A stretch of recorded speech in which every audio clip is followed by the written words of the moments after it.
Good evening.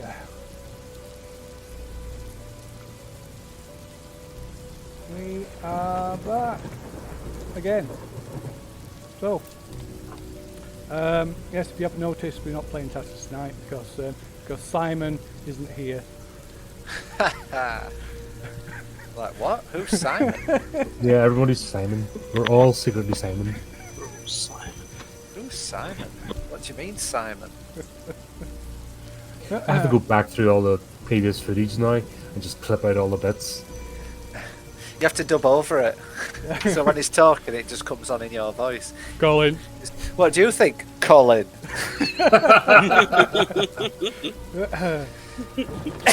So we're not doing Tatters tonight. We'll be back. Hopefully, we'll be back doing that next week because we're almost at the very end. We're almost at the end, the bitter end of it.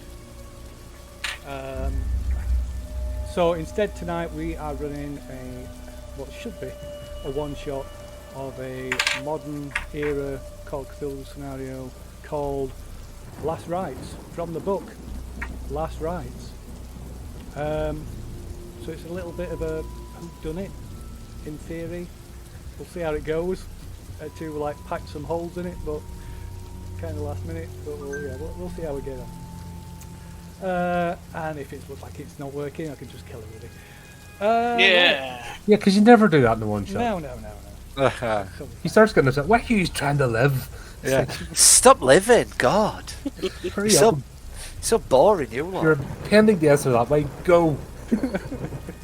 Or I'll reverse time and make you do it again. I don't know where this idea came from. Right. Okay. So you are all friends of a certain Professor Henry Ennis, who is a former friend or associate of each of you. You don't necessarily know each other. It's up to you. So what you know about Professor Ennis is, so he was extremely active both academically and socially. He was high in demand on the lecture circuits and has written a number of papers and published works on humanitarianism and ethics, which was his area of expertise. So he travelled all over the world discussing the topic of ethics. And even to the point that he was involved in various debates or various conflicts in Europe and other places throughout the world. So Henry was a lover of all aspects of life, with particular attention to women despite the fact that he was married with children. He also suffered later in life with high blood pressure, which led to him having a heart attack in 1984. Henry's family life was not a particularly happy one. At least this is at least in part down to his philandering, but also, like many public figures, he reserved very little of his time for his wife and children. Henry's youngest daughter was kidnapped and murdered in 1979. No one was ever arrested for the murder, and a year later his wife Nicole committed suicide. In 1987 Henry was forced to retire due to his declining health, and today, or the date today, is the 11th of October 1996. So Henry is survived by his sole remaining daughter, Cynthia. So there is we've got a little bit of a news clipping, I believe. There we go. Let's see that, yeah. So this appeared in the New York Times a few days after Henry died. So he died. So yeah, he died on the 3rd of October. So just over a week ago. So Henry Ennis, humanitarian, dies at 58.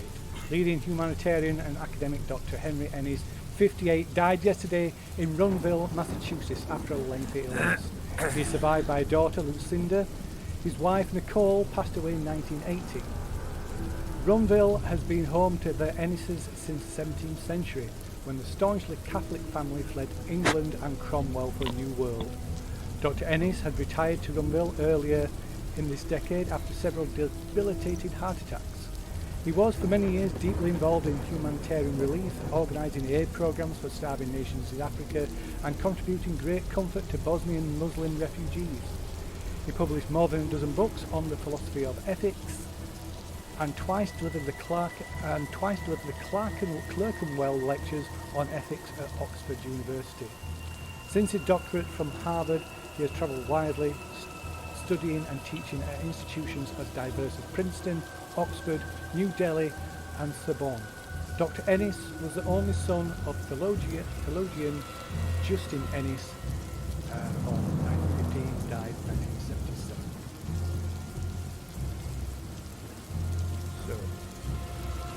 So Runville itself is a tiny and isolated little town, little community. To reach it, you take a narrow, lumpy, dead-end road that that leaves the highway and winds through dreary marshes that are often flooded in winter. In the summer, the road is aswarm with insects. So the town settlement itself is kind of on this little cliffside peninsula. It's practically an island because there's like a kind of a ravine that cuts this small peninsula off from the mainland. So it's accessed by the single dirt road from which there's a bridge, an old bridge crossing that crosses over this ravine. So yeah, they're back on the highway. Back the highway, it's connected. Highway connects Runville with Gloucester to the northeast and Manchester to the southwest, and via Manchester, Arkham is about 10 miles distant. Arkham is also the nearest passenger train connection. So the only way to get here is to catch a bus that runs between Gloucester and Manchester, which drops you off at the end of the dirt road, and then it's a trudge of about a mile or two between the highway and Runville. So Runville is home to about 100 souls. So as you approaching the settlement, there's no sign of the town itself. The only thing you see is the Ennis house, which is like quite a sizable mansion that dominates, sits on the cliff edge. Below, as you get closer, below that you can see there's a small church and graveyard. But the town itself is located on a series of terraces, lopsided terraces on the front side of the cliff, overlooking the Atlantic. And it's reached by either like pedestrian, for pedestrians by a series of like narrow steps, and for cars by narrow winding roads that sort of zigzag back and forth down these terraces. So you arrive the day before the funeral, as per your invitation, and are stood outside the Ennis house at the top of that sits at the top of the cliffs. So let's just pop some tokens down for some characters. So we got. So at this point, I guess it would be customary for people to introduce the characters. So we'll go through as they are on here. So we've got Rick Jones. So if you're Rick Jones, you'd like to introduce yourself, and like I say, you don't necessarily know each other. It's up to you if you're aware of each other's existence before you arrived here. So my character is Rick Jones. He's my first sophisticated journalist. First came into contact with Henry after the tragic circumstances of his youngest daughter. I was covering the story at the time, and I was not particularly moved by it. It was such an unnecessary, terrible case. It's then when I started to discover his philanthropic work and met him at an event afterwards, and we became sort of associates and actually, dare say it, friends. I have kept in touch with him over the years, not so much out of a professional capacity, but just got to know each other. And then to hear about his poor wife, and who had met as well, and then to now discover he's passed. Obviously, it just felt right that I be here. It was appreciated that I was sent an invitation. Okay, so and then we've got James Gum. Right. My character is James Gunn. I'm kind of an introverted kind of guy.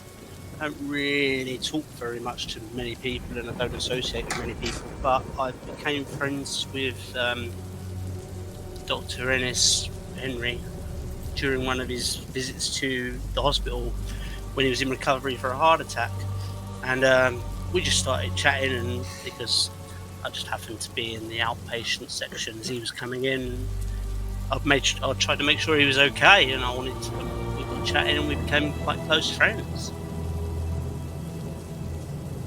Okay, and then finally Steve Austin. Steve Austin, retired, unsuccessful stuntman, working in film industry.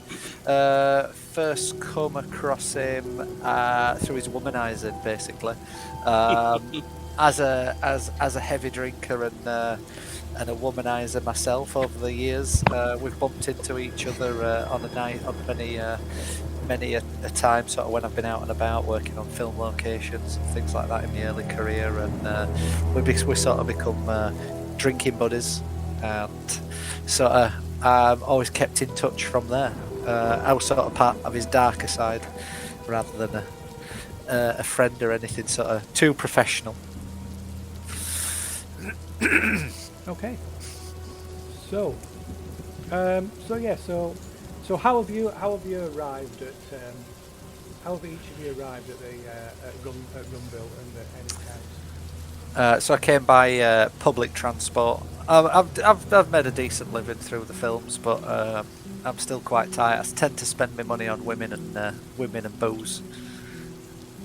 Okay. My career is not illustrious, despite being constantly in work, so public transport it was. I think we possibly were in the same bus. Possibly. The bus in and out of The town. bus, yeah. As we got closer, things just thinned down, and then chug. There we are, but yeah, not someone of extravagant means. So. I drove. I have a beat up old banger, but it managed to get me here. So Posh. Show off. Okay. So perhaps Steve and Rick have maybe broke the ice, had spoke a little bit. So you maybe turn up first. By the time you reach the house, you're drenched through as though there's been like a steady rainfall ever since this morning. And you stood there out in front of the house when James, how do you pronounce that? James, when James pulls up in this. you've not seen Silence of the Lambs? I have, but I didn't. Yeah, it's been a while. But yeah, so pulls up in this old banger of a car. Yeah. Please tell me it goes pop every so often. Yeah. As he pulls up, doors fall off. Every time I turn the engine off, it goes bang. Okay, so what you doing? Getting wet, apparently. Well, I walk up to the I'm a bit. He's a bit rude anyway, Steve. So he just walks. He's got his hands in his pockets, head down, like coat collar up. It's a bit of miserable weather, and just walks up to the door and knocks on the. No, it has to be a pool bell. It has to be the. Yes, This is the sort of mansion that has the. Oh, it's quite. little It's, chain. it's a chain connected to a little bell that actually physically rings inside the house. So the house itself is quite new. The original house was Oh, right. knocked down, and this new one, and Henry had a new one built at great expense. Ring the doorbell in, the one that goes. Brrr. Yeah. Okay. What was it? The 80s. What was the 80s fancy bells? Well, like the ones that were like. The ones like it was like a box. When Yeah, they the went, box on "Ding inside dong." and, Yeah, and, ding or it had a dong. ringer. Yeah. Yeah, that was like fancy for the. It's equivalent of a ring doorbell today. Yeah. Or Big Ben or something. Yeah. Something tacky like that. Quite neat. Yeah. So yeah, you knock on the door, standing on the porch by these grand double doors, glass panels that run down either side, and you can hear the sound of a few voices just inside, and it's a couple of minutes before the door is opened by a happy, a chubby but happy looking man with sort of unkempt light brown hair. Sounds like me in real life. What? And he's kind of, as he opens the door, he's kind of looking over his shoulder and saying, and just finishing speaking to somebody that you can't see. So you don't recognise this man, you don't know who he is, and he kind of looks you up and down and says, "Can I help you?" Yeah, we're here to pay his respects to the professor. Oh yes. Lucinda said should perhaps expect some early guests. What are your names? Well, of course sorry? we were invited. Indeed, yes. We wouldn't presume otherwise. And who are you? Sorry. Steve Austin. Steve? Stuntman extraordinaire. Oh, like the old TV series. Yeah, I get that a lot. Next them a hand, Rick Jones. Known Henry for quite a while. Yeah, I'm in the same boat. I offer my hand and just tell him I'm Jamie Gunn. Yeah, I've known him for quite a while too. Kind of. He shakes it a bit, and he says, come in. Where are my manners? My name's Barney. I'm Barney Drum. I run the lobster pot in town. Nice. He kind of looks at you as if you're almost as expecting you should know that. Yeah. Know what I it is. just look at him as like, is that supposed to mean something? Oh, it's it's kind of a local restaurant and boarding house. All right. Where's that? Just down in town. It's down on the Third level, is it? it's on the third terrace, just above the fisherman cottages. Yeah. Anyway, you got any booze? Well, I suppose so. Well, if What you you're- suppose so? Wait, do you or don't you? well, it's not my house, so. Well, Yeah, but I mean, if you run the lobster pot, does the lobster pot have any booze? Oh yes, of course, yes. We have a license bar. It just so happens myself, and my wife, we're up here preparing the food for the week. Yeah, but have you brought booze? Well, I'm sure. It is a wake. Yes, I'm sure there will be. I'm sure we can sort out a drink for you. Yeah. Great, that's good. As long as we've got booze, I don't want your life story. Oh, How bloody rude! Yeah, it's seems dear Henry's kept some interesting company. Yeah. Mrs. Drum. Where's Mrs. Drum? Where's she gone? sort of take a note of Steve Austin to maybe do an expose at a later date. Do a bit of digging. Okay. Let me. Right. Let's move to the interior of the house. Oh, the rain chain. I like Yeah. that. I like that. That's clever. Right. These tokens are too big. Way too big for this map. Sounds like it's in the windows now, doesn't it? There's Wednesday Adams. Yeah. So that's loose. So Jam, and Rick, you recognise this is the young ladies. That's Lucinda, is Henry's daughter.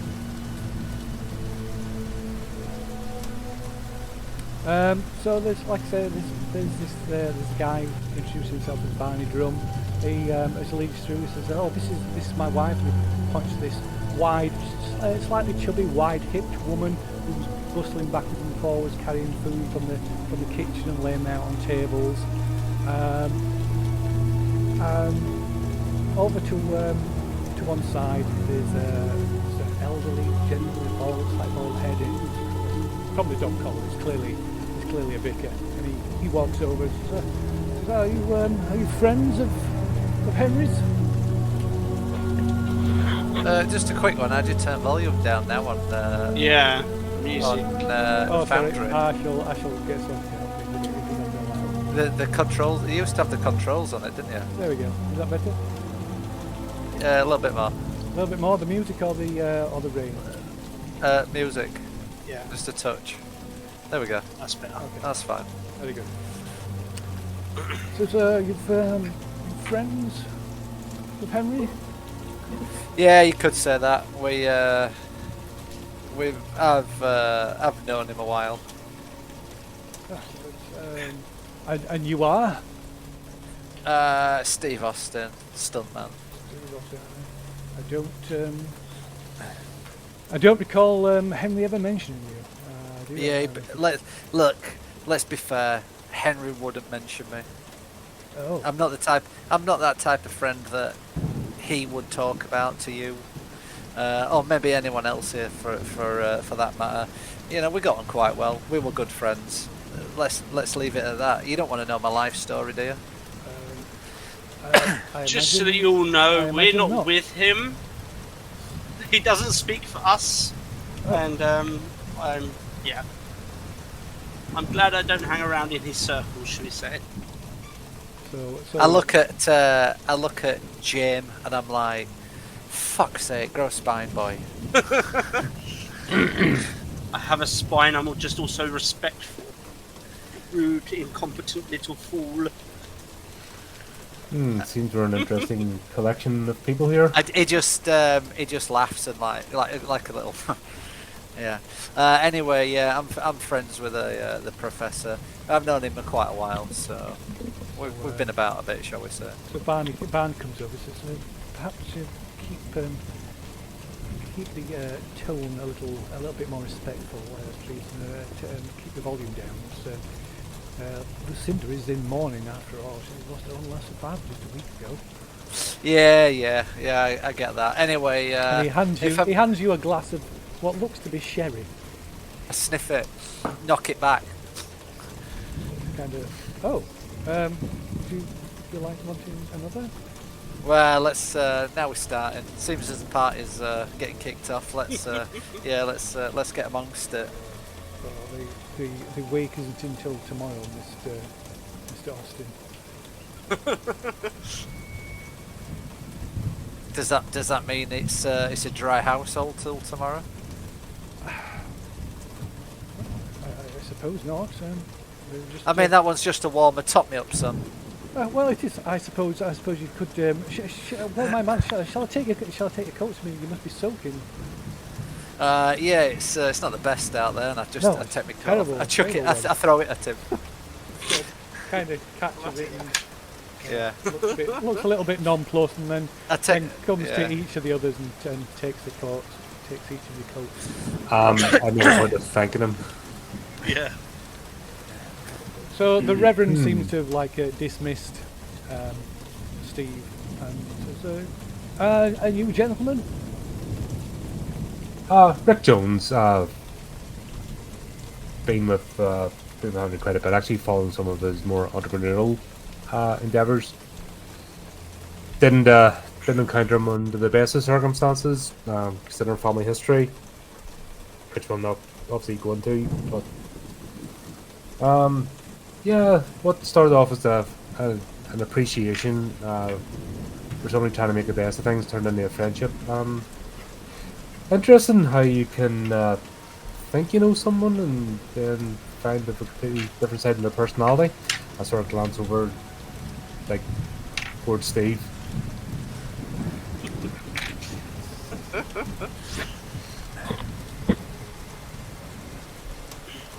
Yeah, and I'm James. I just met him on the hospital wing when he was in recovery for his heart attack. One of many, it turns out. I wasn't aware that he'd had so many heart attacks. Yes, unfortunately, He was not a very well man, and we got chatting that way. well, it's a pleasure to meet. Some of you. Yes. Well, if you'll excuse me, I should discuss some of tomorrow's arrangements with Lucinda. And kind of nods and smiles and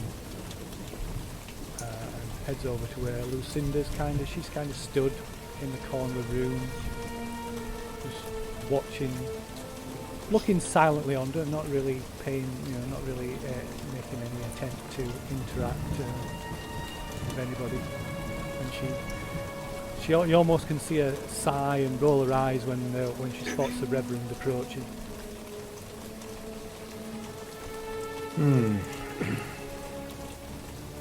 Sort of just knock it off his grief, manifest in different ways. She probably just wants to get it over and done with, so that we'll all leave. Steve, look, she looked like she rolled her eyes. She doesn't want to talk to that guy. Why don't you go and chat her up? Hey, where there's a wake, there's a woman. Okay, so you notice on the mantelpiece over the fire in this room, which is this room,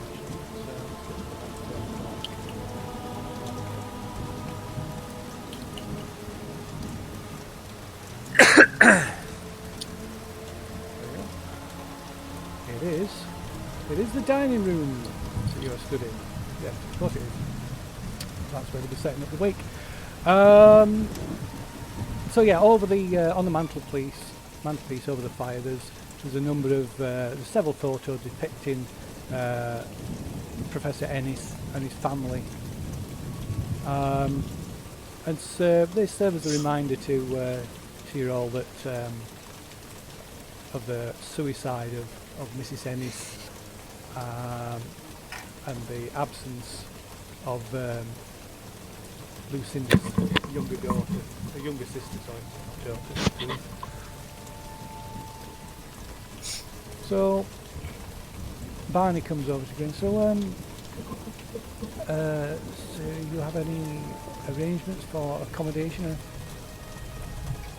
No, but I hear the lobster pot's a decent place to stay. Well, it's very comfortable. If I do say so myself, you're more than welcome to take a room with us at the Lobster Pot. I'd be happy to extend a reasonable rate to in this uncomfortable time. Yeah, How that's much are we fair. talking? So if $10 a night with room and board. That's To fine. me. Yeah. It says, of course, if you prefer, I believe Lucinda has made the conservatory available for any early arrivals. But of course, I imagine it's far more convenient to have your own rooms. That would Yeah, I think our own rooms, and obviously don't want to intrude. As much as I've been with the professor quite a bit, I don't know Lucinda that well. It's interesting man. He didn't seem to involve his family in a lot of his activities. Oh, I wouldn't know. I'm not one to cry. I'm not one to cry. So anyway, would you be interested in that? And at this point, Lucinda seems to like she must have overheard the conversation. She uses this as an excuse to break away from the Reverend, and she comes over, kind of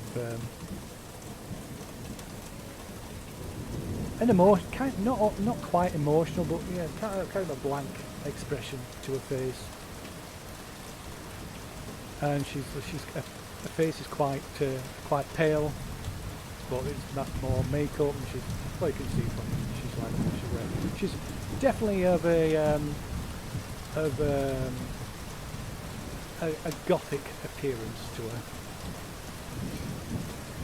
And says, sort of style. This is going to be fun, but yeah. says, yes. Out of courtesy, the conservatories are available if you need somewhere to stay tonight and tomorrow night, and possibly if that proves too uncomfortable, then I suppose I can make the living room available tomorrow evening. But as Barney said, I'm sure you prefer the convenience of having your own rooms. Of course, I'm sorry for your loss, of course, and I wouldn't be one to intrude. And it's appreciated that we're invited in the first place. Obviously, we'll be here. I'll be here for the service and not intrude much more into your life. Thank you. It's do you want company or? Jesus Christ, man! You trying to hit on her? Not yet. Give it some time. Well, if you're not ready, why not? She kind of looks you up and down. It's sort of like. I hope that's some. You were both kind of joke. To be honest, this is my father. I'm following my father's wishes. This is if it was up to me, this would be a one-person affair. Understandable. Fair enough. We'll give you some privacy. Yeah, well, your dad were a bit more than a one-person affair type of guy, wasn't he? She turns and sneers at you. Says, "So I understand, yes." And she with that she turns and she walks out the room. The Reverend tries to calls after her to try and get her attention, but she just totally ignores him and goes into the hallway. You can see her. She goes upstairs. I sort of look at Steve and go, "You must have a really good agent." Well, there is that, and I'm pretty damn good at my job. Why have I never heard of you then? Because I'm a stuntman. I'm not an actor. Yeah. So.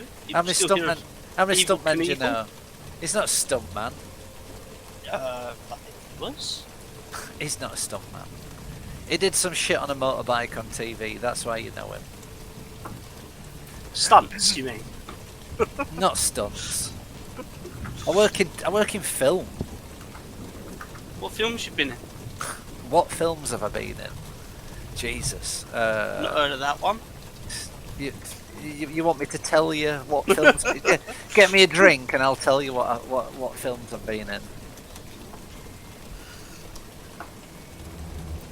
Okay, so you kind of pretty much left to your own devices. The Mr. and Mrs. Drumney, can't they absorbed in making preparations for the wake tomorrow? The Reverend kind of just goes and stands over by the window, staring out at the rain.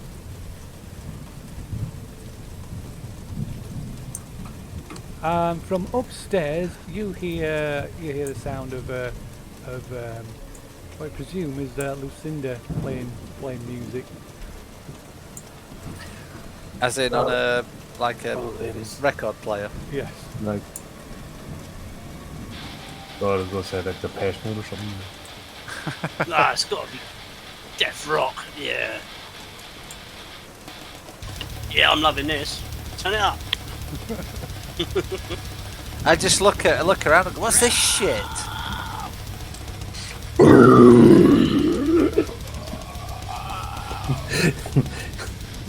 Oh, sorry, that's out of character for a second there. So, what are you doing? I think don't know about you, gents. The lobster pot sounds maybe a bit warmer. What time of day is it? Oh, it's 1:34 in the afternoon. Yes, so it is indeed. The just time on is not lunchtime. advanced. Some Lunch. lunch. I'm thinking myself lunch and maybe more friendlier surroundings because it's quite tense. Yeah, but I want to talk. I'm gonna go find Barney. Okay, so yeah, it's easy to find. Like I say, you're just going back and forth between.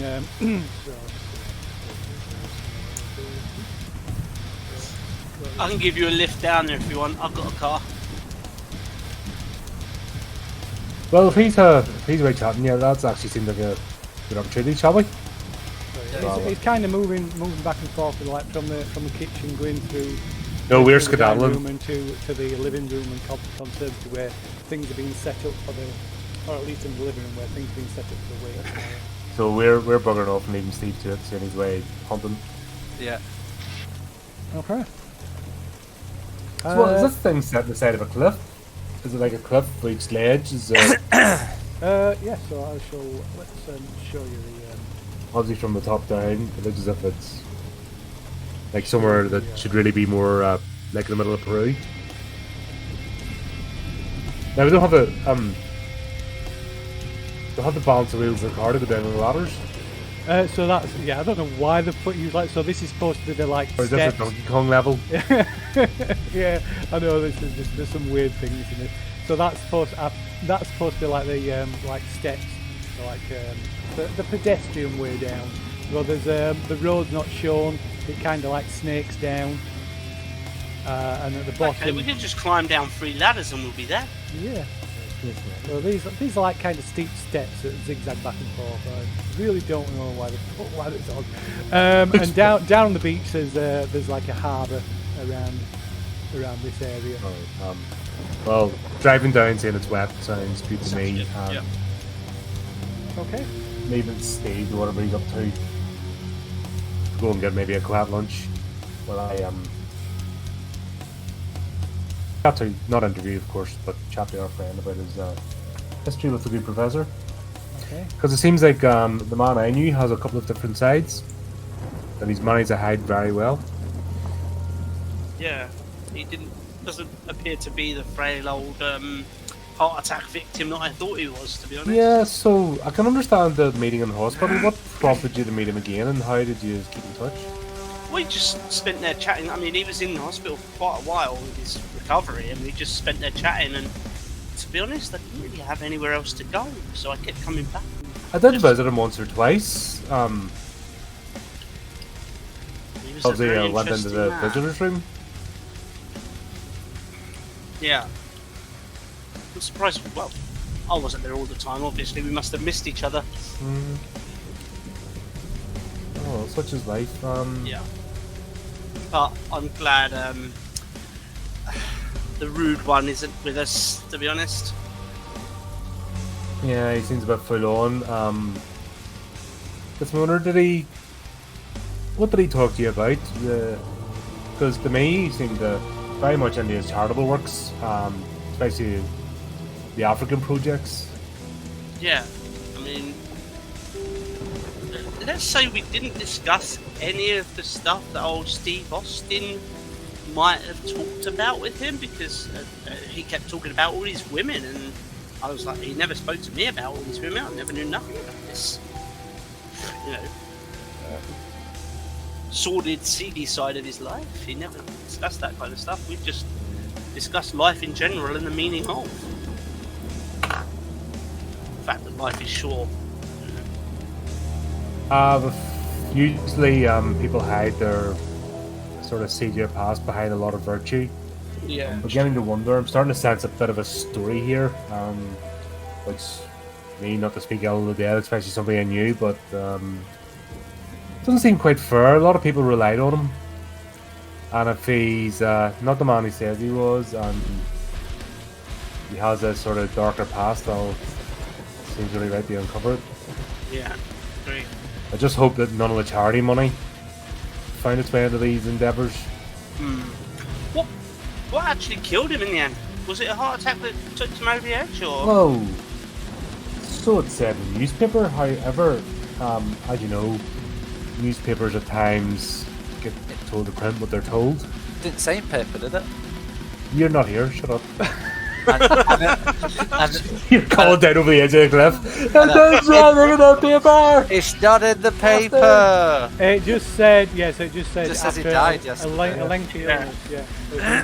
It said he suffered from, he retired after several debilitating heart attacks. Yeah. So we don't actually Lovely. know. That's No, interesting. we'll not find out probably until the official autopsy, which yes, and has happened concerning the body's release.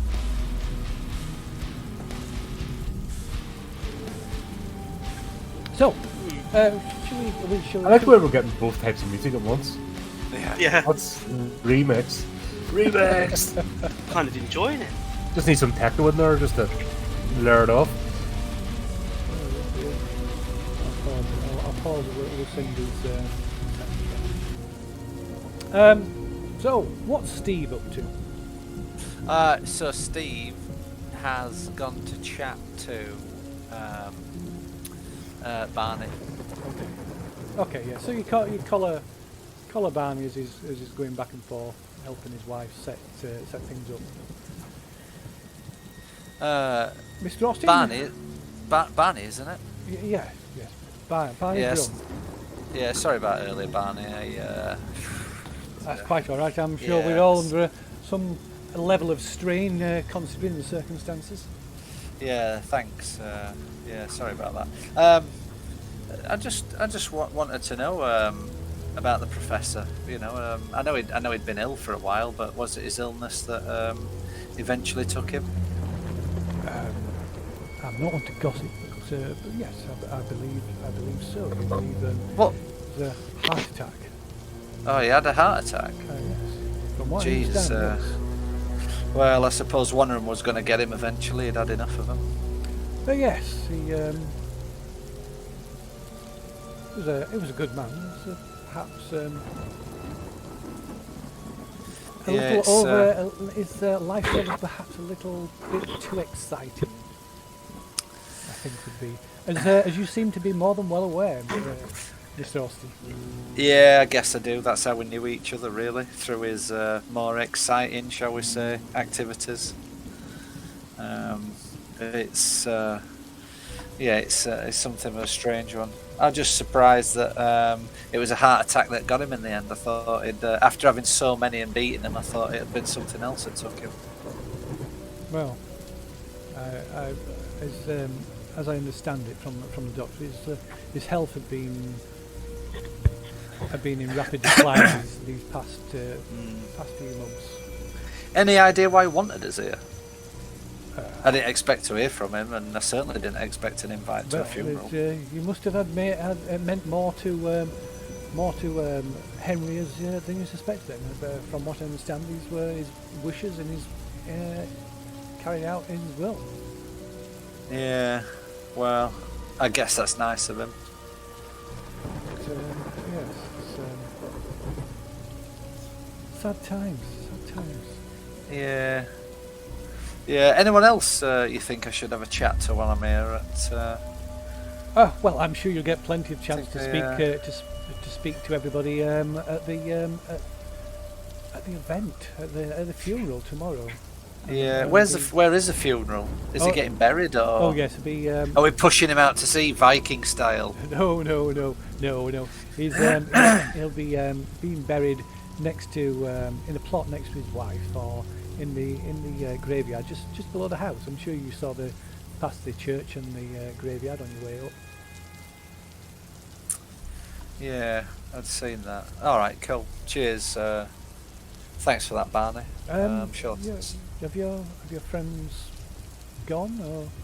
Yeah, I think they've gone now to. I think they've gone down to the lobster pot, get a bit of lunch, and. Oh my! That'll be. It's all locked up. My wife and myself are here. It's, oh dear. Well, guess who's getting wet then? I mean, I would go tell them, but I don't care enough. I'll stay here anyway. I might have a chat to the Reverend though. I'll have to finish up as quickly as possible and get down there. No, I'm sure they'll be back. I'm sure they can wait. If you could do me a favour and let me know when you're off down, and I'll pop down with you. Oh yeah, of course, Mr. Of course, no problem. Can I get you another drink? Yeah, why not? Thank you.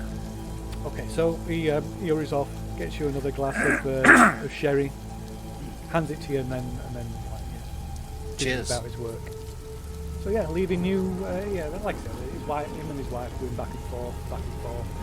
So, but from that, pretty much leaving you and the Reverend in this room.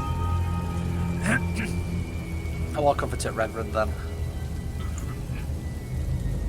So, Mr. Austin, Father Rook. Politics. what's your take on the president? Well, I mean, it'll be Clinton, won't it? I was just checking myself. I couldn't remember if it's Clinton or Bush. It would be 96 probably. It'll be Clinton.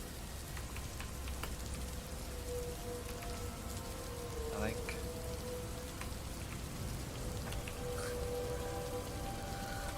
So look, it is Clinton, yes. When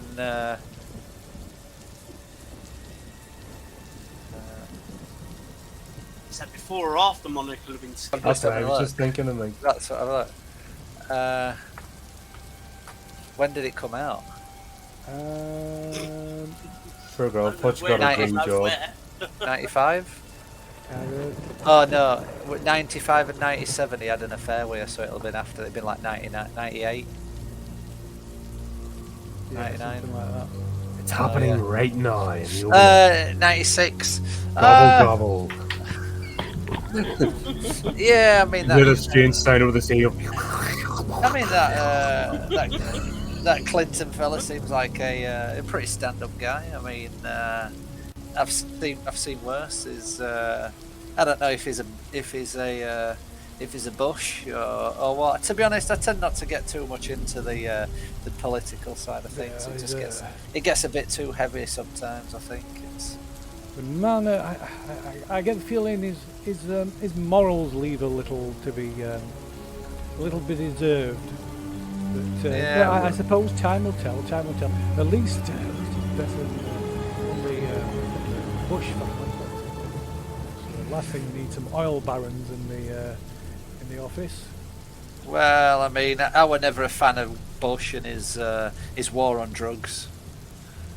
Yes, well, maybe perhaps some of his policies weren't so severe, but there's not been in my book. There's not been a president worth a damn since JFK.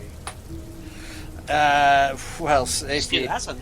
if you say so, but yeah, I mean, you talk about questionable morals, then I mean, he's no better. They're all snakes in the grass. I'm not sure I know what you mean. So some of those rumours are scurrilous rumours that are cast about. Well, I mean, who knows, eh? Who cares? We're all here at the end of the day. We all go out the same way, don't we, Father? Well, some more dramatically than others, unfortunately. Hopefully, that's my idea. In a ball of flames, absolutely shit-faced. Indeed. Well, if you'll kind of looks you up and down, looks a bit. Hey, Father, before you disappear, what's your take on the good professor? I found Henry to be a fine gentleman, an outstanding citizen here in Runville. You know him a well? good Catholic to the last. You know him well? Oh yes, we were close friends. I mean, you talk about questionable morals and things like that, and him being a good Catholic, I'm pretty sure the professor does not fall into that remit of a good Catholic. Well, that is your opinion, sir. I shall keep my own counsel on that. Yeah, I would too. It's probably better to believe the stories, just like those in your good book, eh, Father? Yes, indeed. Well, if you'll excuse me, I've since Miss Lucinda is unavailable, I shall be returning down to town. he wishes you good afternoon, and Yeah. retrieves the raincoat from the hallway, and leaves the house, leaving you stood, well, not alone, like I say. Um, the Lois, drums is are she there? constantly Yeah. busying back and forth. I shout over to Lois then. Lois, who's coming for the party tomorrow? I believe we've been drawing up name tags. I think most people from Runville will be in attendance. Perhaps not everybody, but most people, certainly people of note with regards Mr. Ennis, and yourselves, of course. I don't believe there's any other expecting any other out of town guests. Great stuff. Just have a seat. Let me know when you're going down to the lobster pot. Oh yeah, yes, Barney told me. Yes, we should be sure to tell you. We'll give you we can give you a lift down in the truck. Okay, so yeah, you two reached the lobster pot, like following these like winding sets of steps that lead down the terraces, and you come to the lobster pot, which looks quite nice looking pot. There's a sign outside displaying like a lobster poking out of a pot. Surprisingly, it looks nice, quite a white clapperboard building like most of the buildings here.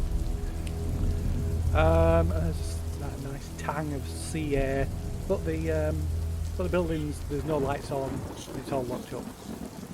And there's a sign. In fact, there's a sign hanging below the lobster sign that's like hung on hooks, swinging wildly in the wind that denotes it as being closed. Looks like our hosts are a one-man band, so to speak. Yeah, who doesn't hire staff in this day and age, seriously? Sort of look where we are, and it's like, maybe there's not the need, but what's that place over there? And I look over towards Flaherty. It's just a house. Just Ah. Yeah. Thought it might have been the competition. No. So Cardboard, at so least, you've seen most of the town on your way down. There's not much here. There's a bank, a sheriff's office, a doctor's surgery, a schoolhouse. The church, of course, is up on top of the cliff near the Ennis house. What kind of place doesn't have a pub? What is Yeah. this place? There's no pub. Can't even get a drink. Should have stayed in the house. And below, on the terrace below, you can see there's a long line of like fishermen's cottages, and below that, the harbour itself there's probably, I don't know, half a dozen fishing boats moored up, sheltering from the storm, which seems to be slowly picking up. You can see like thick, heavy black clouds encroaching on the peninsula. I'm sure there won't be too long. Doesn't seem too much going on up there anyway, and the hostess, the lady of the house, doesn't seem to be very welcoming, so I Yeah, imagine they'll be down. I suppose we'll wait for a while, so yeah. And while Steve Austin's screaming for another sandwich or another drink or whatever he's screaming for, we're probably better off out of it. yeah, I was getting that impression myself, that's why I was not too keen even waiting down here.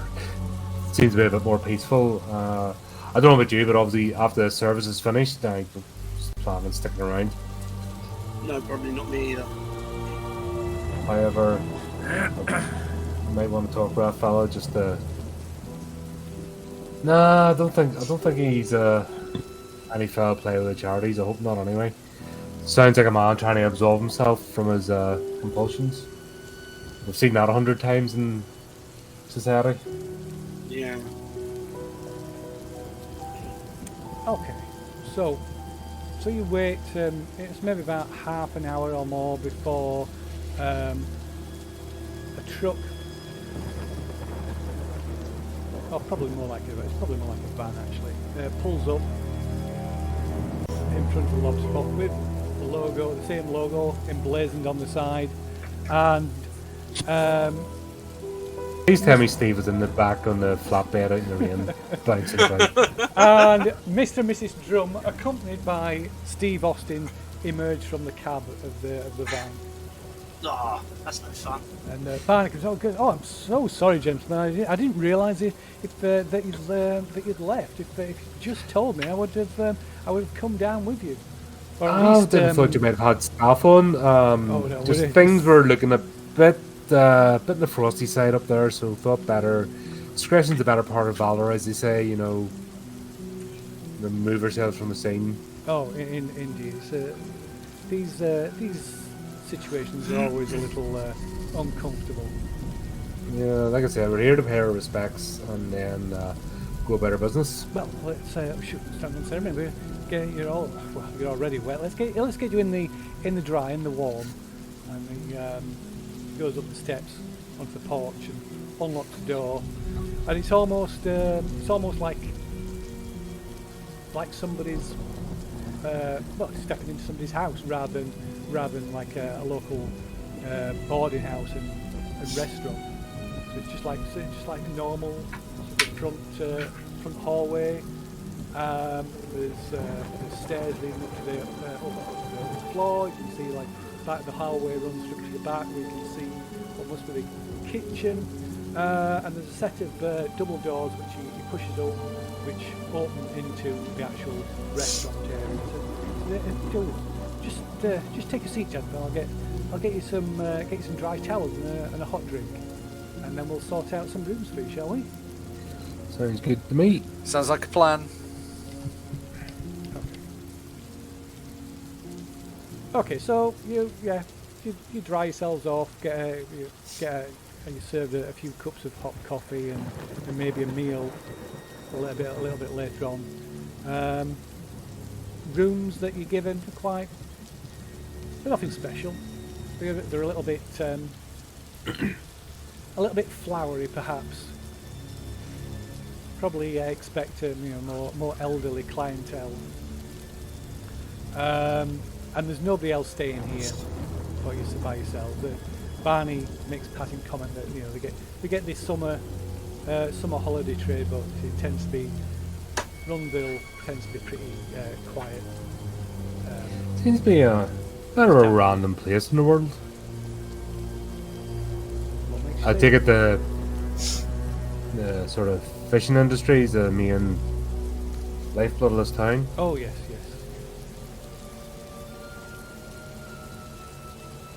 And this here is- Was Henry ever involved? Involved? Involved. As in, did he have a boat or did he Oh no. provide? Did he provide any employment? He seems. No, truth be told, Henry was probably away more than he was at home. At least until he retired. Seems a strange place to have a house. It's almost like a mayor's house that he lives in, Well, considering the town. the Ennis family's lived here since Rumville was founded. Although Henry wasn't, I don't believe he was a particular fan of the old Gothic mansion that he used to sit up there. So he had it torn down and rebuilt. Why did he have it torn down? Purely because he preferred something a bit more modern. No. Fair enough. He had the money to do it. Certainly. That's one He thing that can be certainly said for Henry is his money has he's certainly shared his money to ensure the town has stayed on its feet when it's not been. That was kind of my question. Oh, sorry. Yes. So, in what ways did he help the town? That's what I was wondering, if he maybe had a vested interest in the shipping fleet, No, not keep in the that place sense. alive, or Not in that sense. He was contributed financially whenever he was as you know, is very very keen on charity, and charity begins at home, does it not? Or the church. Now that he's dead, I assume that money's just going to stop. Well, I suppose that's I'd not considered that, to be honest. I suppose that all rests in the hands of Lucinda now. Yeah, she's a difficult one to pick up. Very immature looking sort of girl. You know, seen those type before. A lot of makeup and attitude. Usually, not very good at being a responsible adult, unfortunately. Well, I can only hope that you're wrong on that count, James. I mean, Sadly, I very rarely am in these cases. It's kind of my job to sort of look at things. Hence the withdrawal from the house because I don't know. There's something going on up there. Did you visit the house much during your time, or was it just sort of? not like- as much as some. I mean, I would say I was on good terms with Mr. Ennis, but I wasn't one of his close friends. No. But I do worry about Miss Lucinda. She was forced to return home from. She was living over in England. Studied at Oxford like a. Her father pulled a few strings and got her a place in Oxford. She's been there for a few years, but unfortunately, as Mr. Ennis's health declined, she was called home. Which I can see why there might be a bit of. yes, I believe there was some resentment there. Why was she called home? For what reason? Because of Henry's health was in jeopardy. Yeah. As I say, from what I understand from the doctors, over the last few months, or the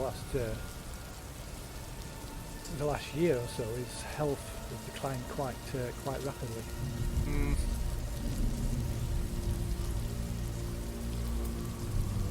So Lucinda, she came home last year.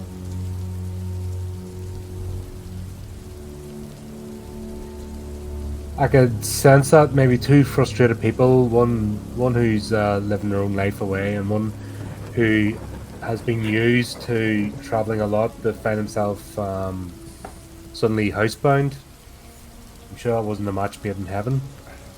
Well, you might have hit the nail right on the head there, Mr. Jones. Right on the head.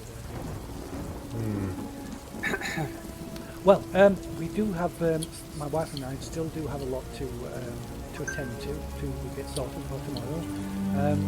So if there's anything you need, just Some lunch would be nice. So they've already provided you with. Ah, okay, sorry. So it's probably So let's move that time. Probably like a chowder or something. So yeah, it's probably about 7 o'clock in the evening by now. So they've given you some food. They've got your clothes dried. Got you sorted your rooms out. Yeah. Not much else to do except maybe retire and just read a book or something. But Yeah. is there like a bookshelf with Yeah, there's maybe Random. some like old, it's one of them kind of bookshelves though. It's like a lot, bookshelves half full, with tatty old books.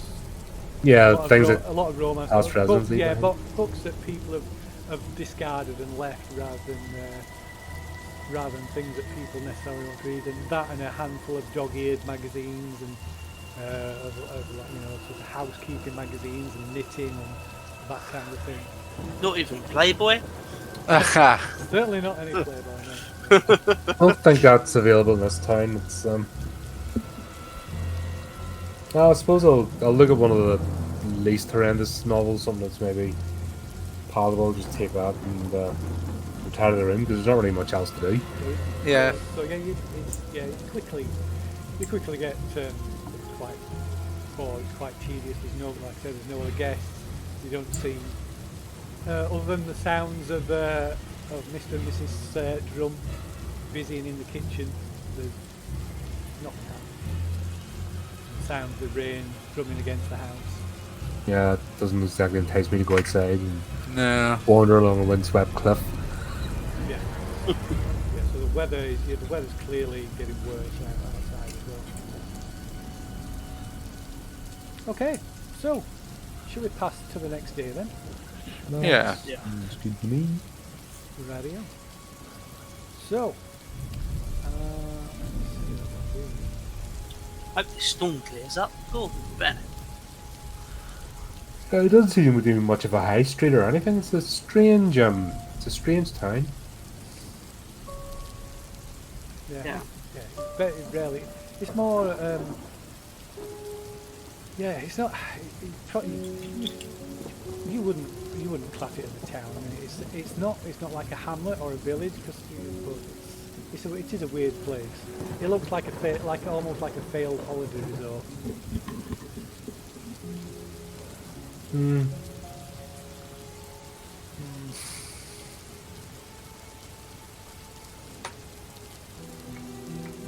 So, Oh, there's a store. It's up behind the main house. This is a weird setup. yeah. Wonder who designed this. Yeah. This is the place you don't want to live. This is like you don't live here. You get sent here.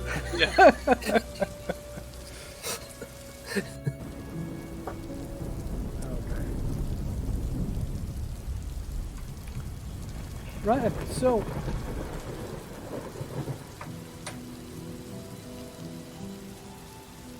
about probably about 10 o'clock that morning, the Mr. and Mrs. Drum set off in the van. They leave you with a key to lock up, and tell you that the funeral is supposed to. Well, you've probably got it on your invitation. The funeral's supposed to start at midday in the graveyard. So apparently there's not going to be an actual ceremony inside the church, but there will be a graveside service, and then the wake is going to be held in the house. Well, I hope the weather picks up. Yeah, I think we should be playing. I didn't bring me waterproofs. We need the long coats, morning coats that look cool in the rain. We can't wear sunglasses. That looks weird. Americans like to wear sunglasses at funerals because that's cool. Apparently. Yeah. Should we do it anyway? Yeah. We'll make a sunglasses rule. Yeah. Yeah. But there's probably some umbrellas by the cloakroom, which Barney points out, says tells you that you're welcome to use. So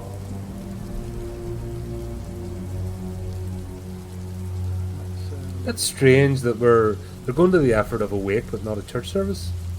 Yeah. You think it'd be the other way around? Yeah. The whole He's the thing executor smells of his funky. will. Is it very much status Lucinda? Yes, a will's not been mentioned. Yeah, but there have to be an executor. Yes, you know, yes, there would, yes. make all the arrangements. Okay, maybe not necessarily the same thing, but executor of state, because it's definitely not Lucinda, because she wouldn't organise this. Spider Father's wishes if she could. Where I got that impression. So is there someone else here that we haven't met yet who's actually in charge of proceedings?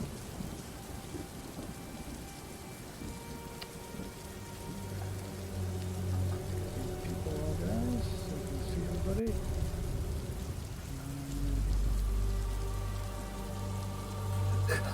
As the keeper makes up a character at this point. Yeah. You bastard. What'd you say that for? Whoops, plot hole. Oops. Yeah, there were quite a few of these. Clicking like mad. Click, click, next. Click, click, click, click, backstory, click, click. Okay. Fire. Fire. What's your fire? It's the fire. So yeah, guests, do you call them guests? Sure. The attendees of the funeral gather around the open grave. The casket sits at the top, above ground at the moment, and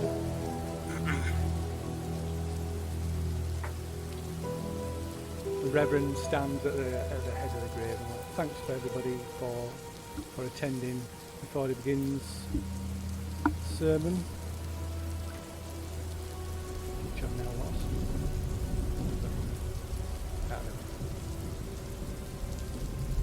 Okay.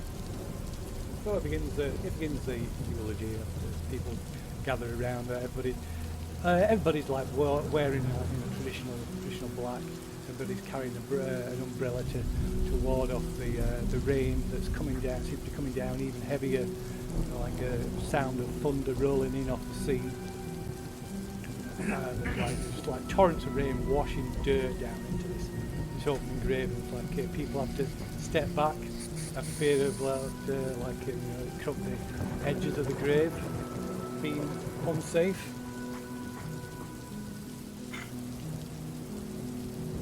As man that is born of a woman, but hath but a short time to live, and is full of misery. He cometh up, and is cut down like a flower. He fleeth as it were a shadow, and never continueth in one stay. In the midst of life we are in death. Of whom may we seek for succour, but of thee, O Lord, who for our sins art justly displeased. Yet, O Lord God most holy, O Lord most mighty, O holy and most merciful Saviour, deliver us not into the bitter pains of eternal death. Thou knowest, Lord, the secrets of our hearts. Shut not thy merciful ears to our prayer, but spare us, Lord most holy, O God most mighty, O holy and merciful Saviour. Thou most worthy Judge eternal, suffer us not at our last hour for any pains of death to fall from thee. And at this point, most of the mourners surrounding the grave, they pick up, probably a clod of mud at this point, and toss it into the grave as the coffin is slowly lowered. At this point, one of the mourners, a woman, stood with her husband and son.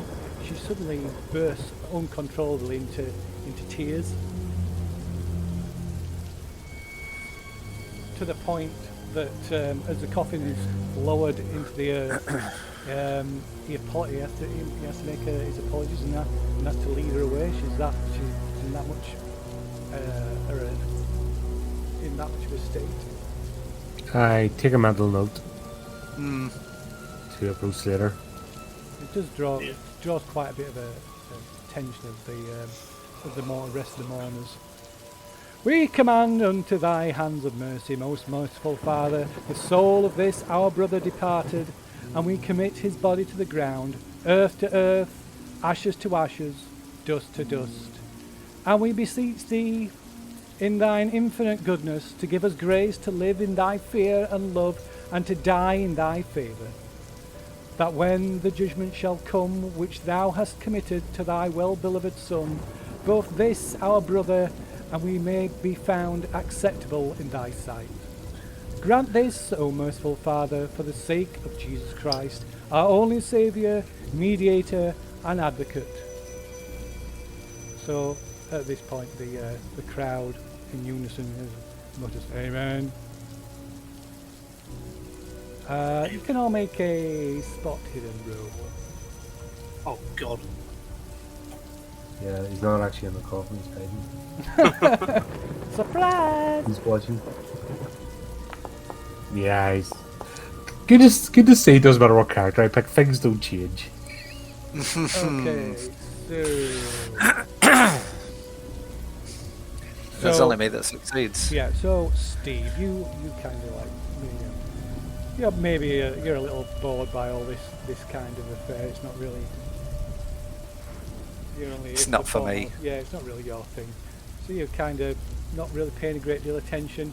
And as you cast it, you're looking around. You notice that Lucinda seems to be of the. She doesn't seem to be paying much attention either. She certainly doesn't intone the traditional response to the Reverend's sermon.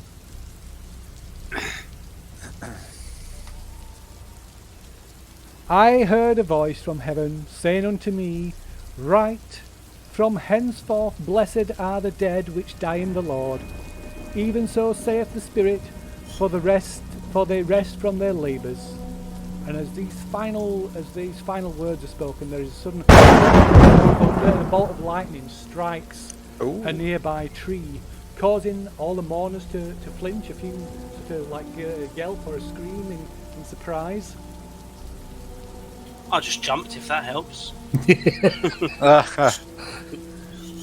And everybody's kind of like a little bit stunned, and the gravekeepers are just standing waiting for the mourners to depart so he can complete his job, his duties, and get out of the rain. And Lucinda turns to her, you're welcome to retire to the house for the wake. And she, without waiting, she turns and heads up the hill towards the house. And people slowly, not all together, but kind of in little groups, like break off and follow Lucinda towards the house, and the grave begins filling in the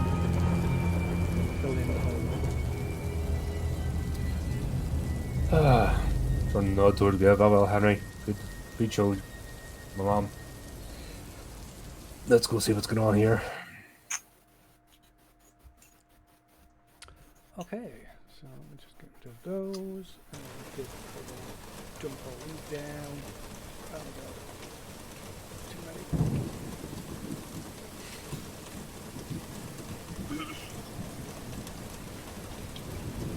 So yeah, so we've got.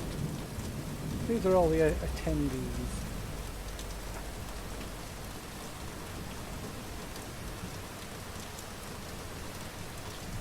So Perhaps I'm big enough. yeah, no tokens are on the scale of tokens didn't match that. Didn't have time to correct that, but anyway, not to worry.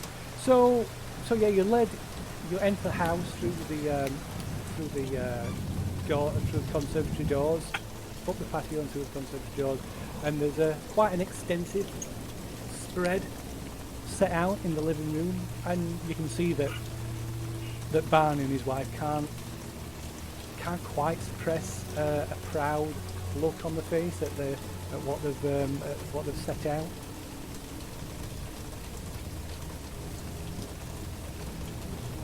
Separate from the guests.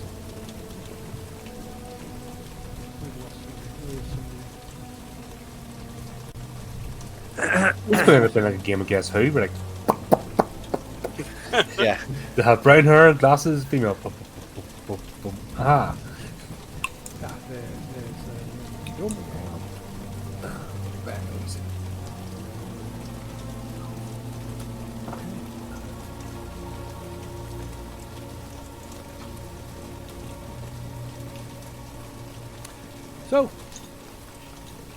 So yeah, everybody slowly filters in, filling up the living room.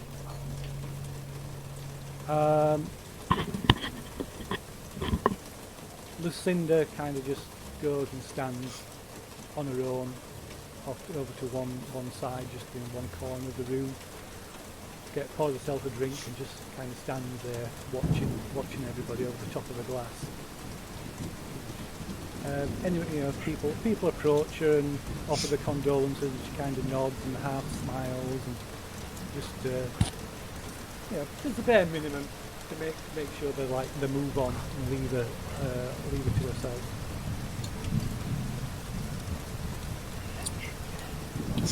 I want to go and chat to Barney and tell him what a great job he's done with the dog.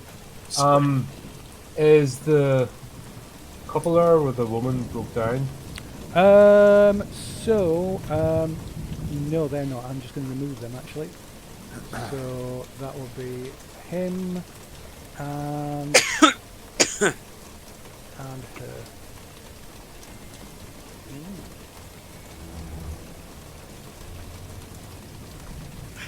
So what are you doing? So yeah, Mingle? James is talking to Barney. Yeah. Stick Barney here. So we know that's happening. Is Lucinda in the same room? Yeah, she's in the same room.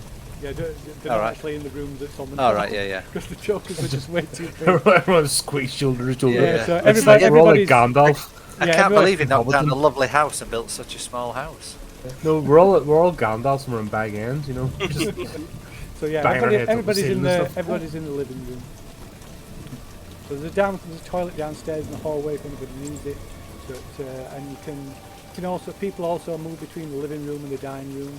But everywhere, there's nobody saying anywhere's off bound. But clear these two rooms have clearly been designated the function rooms for the wake.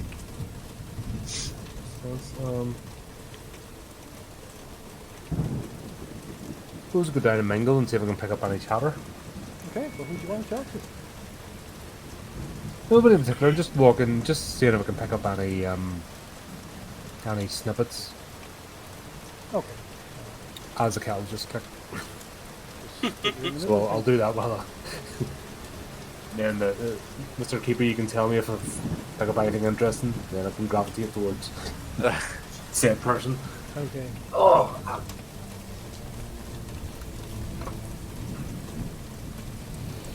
And how about Steve Austin?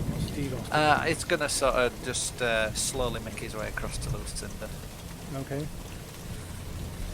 So if you put your pointer over any of the tokens, there's got the names should come up, so you got some idea of who you're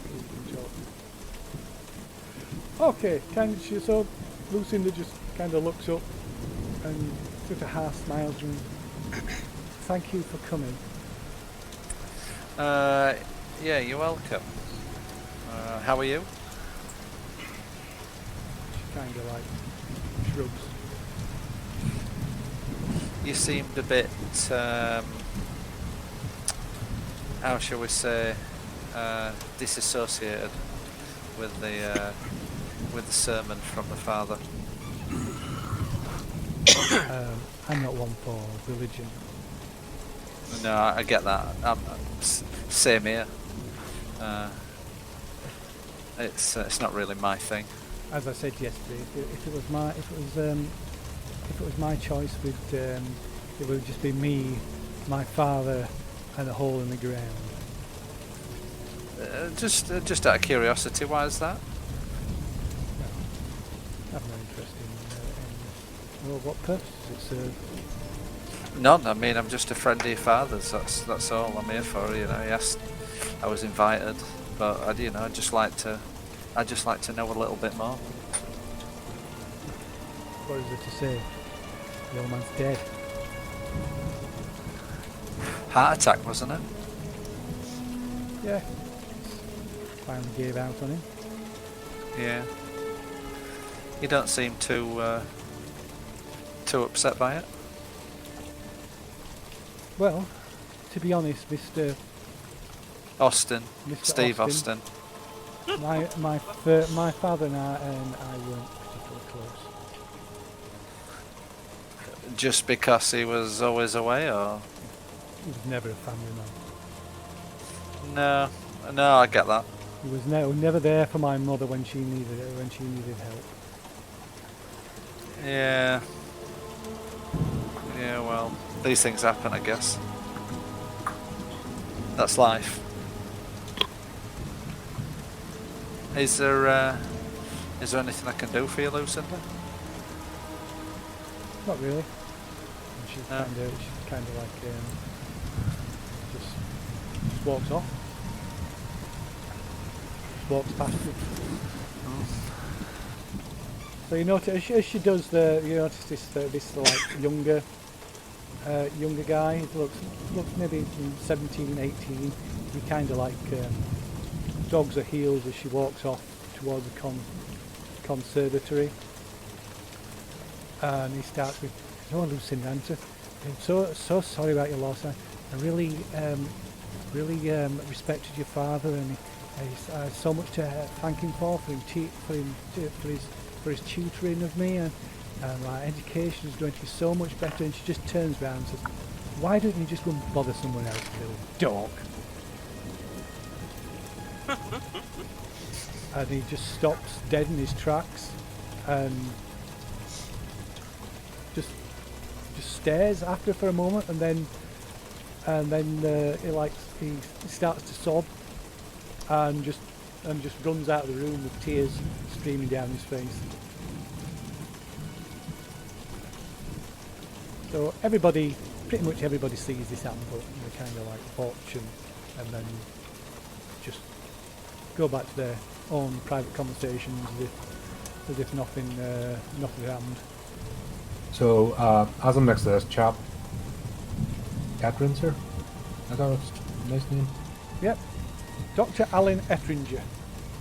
Ettringer, right. Yeah, we'll see whether Just turning over. Picking up a bit of a tense undertone in this gathering. I don't know what if I'm being paranoid or... So when you approach Dr. Ettringer, he's kind of in the middle of this not a debate. He's kind of lecturing to people, telling them all about. Oh yes, and Henry died of a rather severe heart attack. It must have been the degree of the heart attack. The damage was clearly visible across his heart. It must have been exceptionally painful. It must have been in absolute agony. It's not surprising, really. His arteries were just clogged up with fat and cholesterol. It's quite disgusting. And like Barney comes over and says, "Doctor, do you think that's appropriate?" Well, it's just the facts, Mr. Drum, just facts. Well, perhaps another time, another place. Very well. He turns to look at you as you approach. I'm guessing you had a bit of hand-on experience with the professor after his demise. Pathology, perhaps? I'm the only doctor in town. It falls to me. That task also falls to me, as well as dealing with everybody's little bumps and scrapes.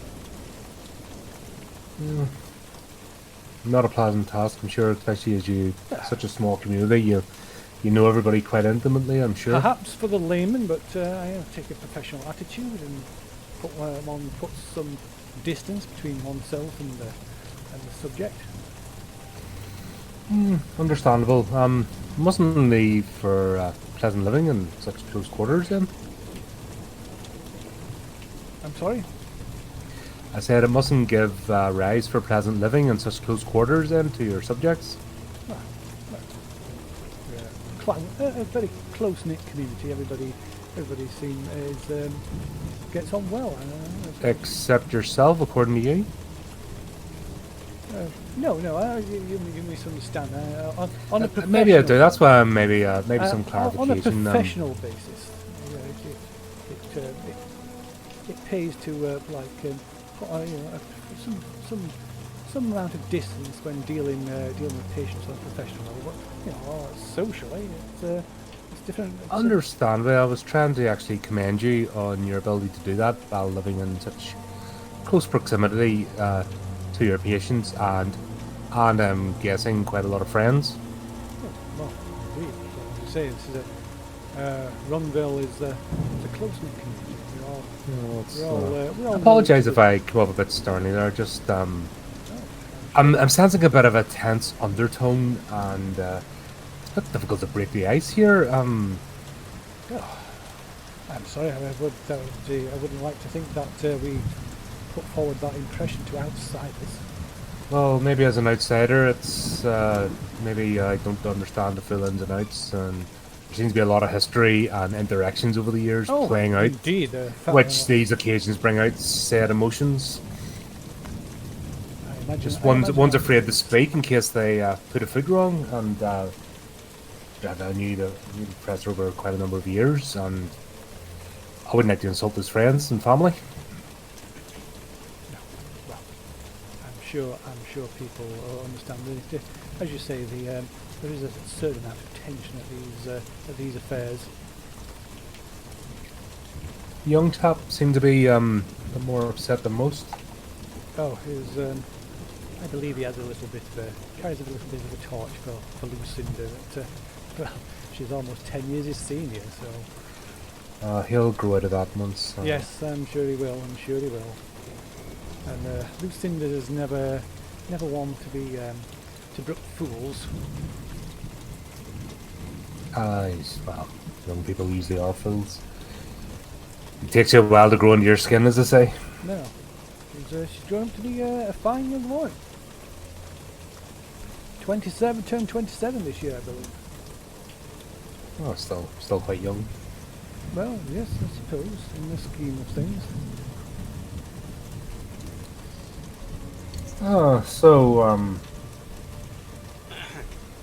I guess that you spent some time with the professor outside of professional duties. Oh yes, I would say Henry and I were quite good friends, yes. Was he involved much in the community? In his late years, after he retired, he was perhaps more involved than previously. Financially more than socially, although he perhaps had how should I put it, a close relationship with some people in the community than others.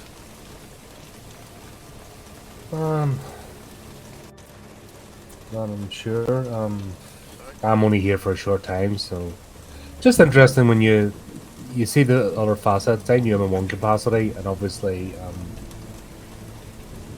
he seemed to have led a number of lives by the looks of things. Well, don't we all have our secrets, Mr. Oh, my apologies, Rick Jones. Sorry, just arrived at a strange moment, Oh, you're the reporter. and I didn't want to. You're the reporter, aren't you? Yeah, well, not a few pieces. So yeah. Curiosity is my vice, as they say. Always Dangerous vice it can be as well at times, I understand it. yeah. I unfortunately was involved at the earlier circumstances of Henry's life, the unpleasant occurrences. I was covering that story. Actually made me change career, to be honest. It was quite nasty. I was grateful actually for the opportunity to sort of bear witness to his philanthropic endeavours, particularly African causes. Good to see some positivity in the world for once. Yes, indeed. I can't say I shared some of Henry's sympathies, but anyway, Mr. Jones, it's a pleasure to meet you. If you'll excuse me, he kind of like good self-doctor. Waves at like raises his hand to one of the other attendees and heads over. So there's a youngish man stood in this guy stood in the doorway to the hall that he approaches, and there's a bit of a like a pushed conversation. So the doc seems a little bit annoyed, the younger man seems a little bit embarrassed, and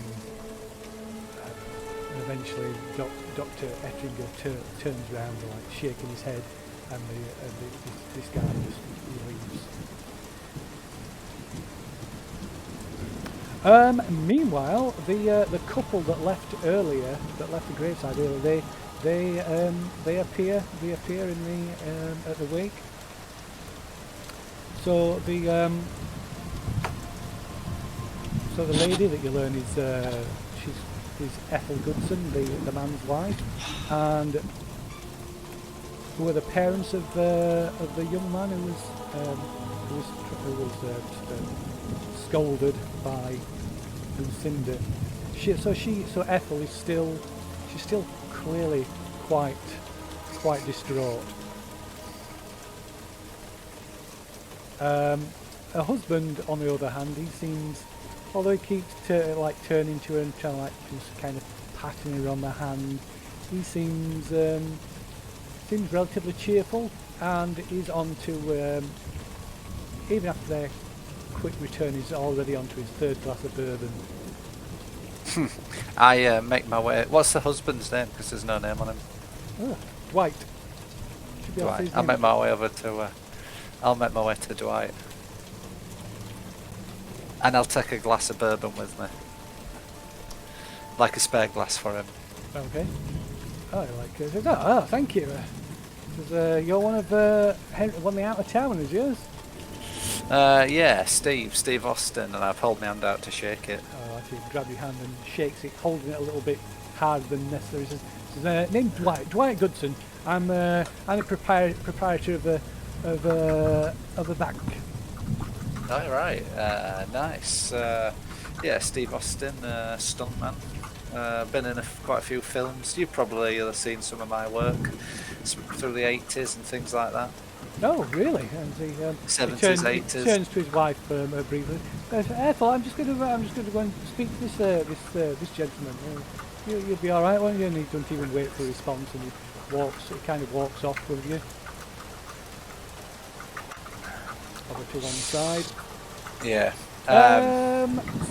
So, I think the three of you can make a psychology roll as well.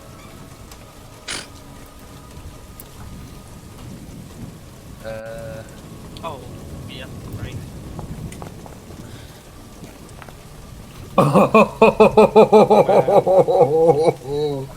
Whoa. That's a fumble for. I mean, yeah, it's kind of a passive thing, so I'm not going to punish you for that. So you can't do anything with that. That's a fumble. That's for the Dr. Highsmith level of competence. Yeah. Charles would be proud. I don't imagine Steve or James is going to spend any luck on that, are you? No. Or do you want to push it? I might as well push it. Why not? What we are? Although, no, actually, No. That's worth a try. Not bad, but no. No, I'm not pushing it. Not with a 10. okay. So yeah, you notice Jam, you kind of Barney goes excuse himself and goes to speak to his wife, and you notice Ethel, this Mrs. Goodson is clearly upset. I'll go and chat to her. Yeah, so you go and chat to her. What are you saying to her? So, Were you shagging Henry Long? Were you on top? what's the connection? How do you know Henry? And I mean, you look visibly more upset than anybody else here. How are you? What's up? Right, Legend. she looks up at you with like her eyes bloodshot and like tears start to stream down her face. Just, how dare you! How dare you! And she just slaps you across the face and like storms out of the room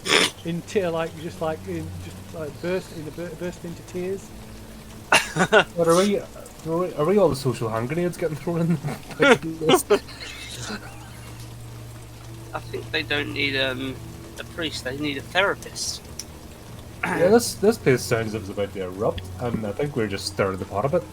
Can I follow after and try and calm her down a little bit? Yeah, why not? You can follow after. So yeah, she runs out of the house. If you want to follow her. Yeah, I'll run after her. Okay. Okay.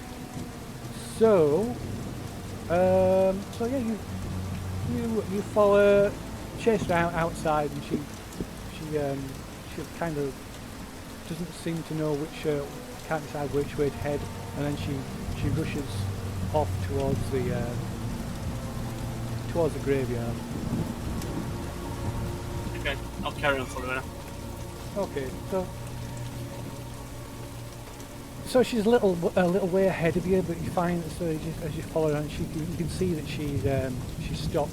She heads over and stops at the side of Henry's grave, and she's kind of just on her knees, sobbing against the tombstone. I'd like to put my arm around her gently, even though my face is still sore. Bitch.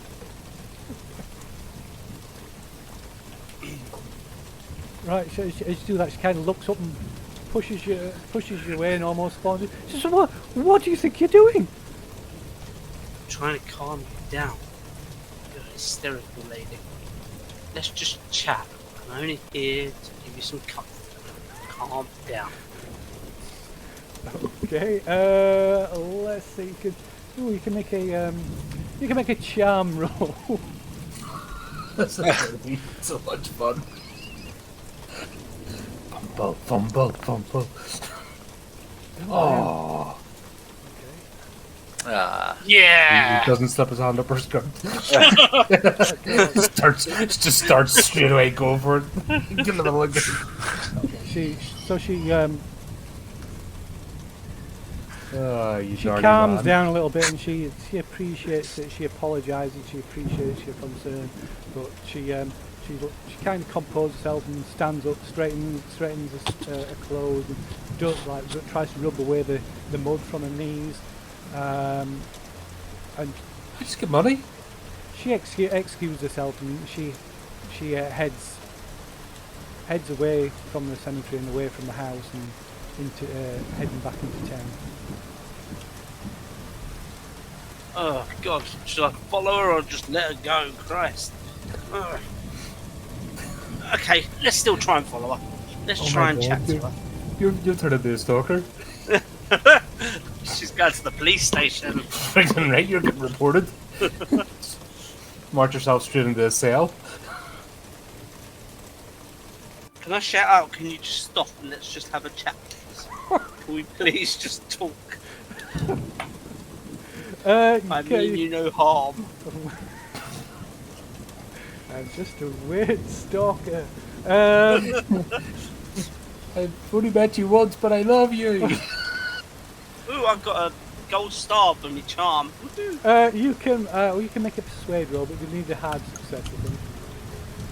Oh, not good times. No. She even perhaps you see she like picks up a pace and almost starts to run away from you. Okay, I'm getting back in the house. I'm getting 2 weapon stuff. Maybe she is this too as well.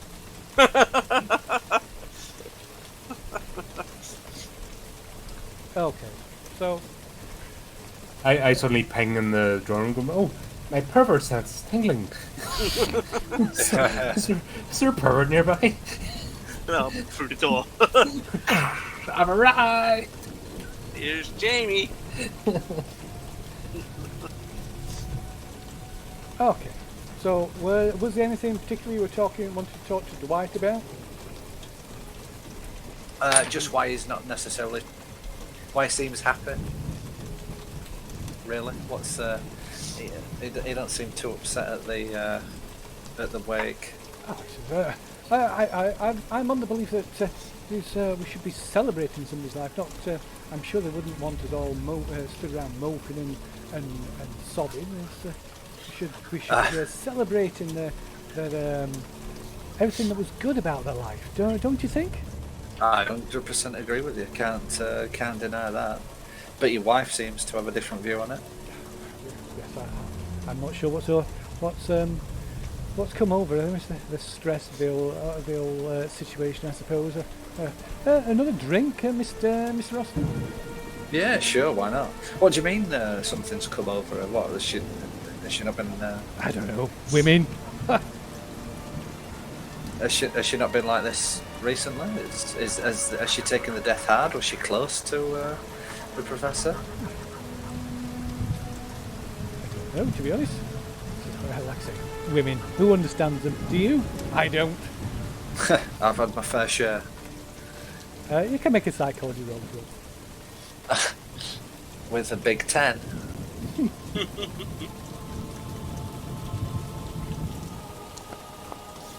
Oh dear. Nearly. So close. Yeah. Yeah. It just seems really blasé about the whole thing. And he's clearly, quite tipsy already. Yeah, I'll leave it then. Right. Okay. So, at some point, Lucinda has disappeared. As evidence, you first notice it as you hear the sound of music echoing down from the floor above.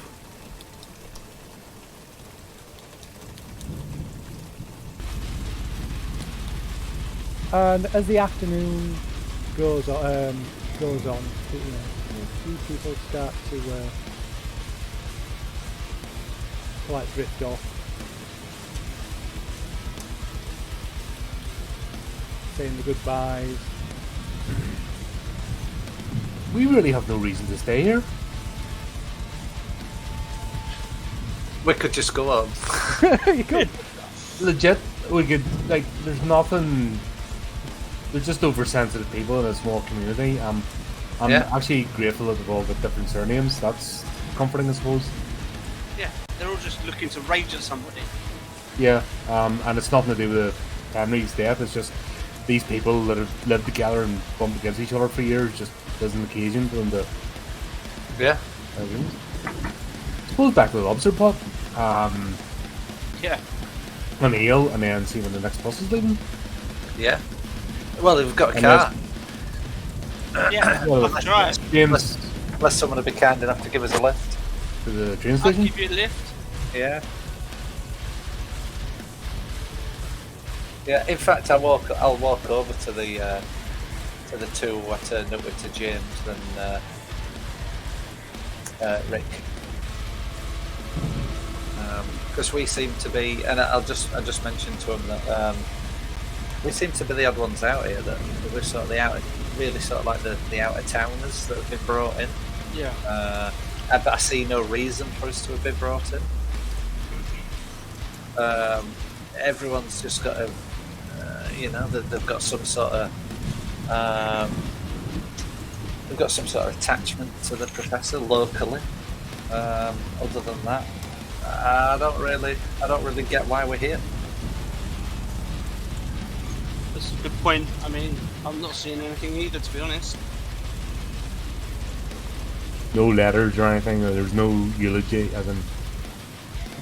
Did we get a last will and testimony and all that kind of crap? No. No, I don't think we'd be invited to that. That's like a private thing. Maybe, yeah. He had no last messages. So why the hell did he want us here?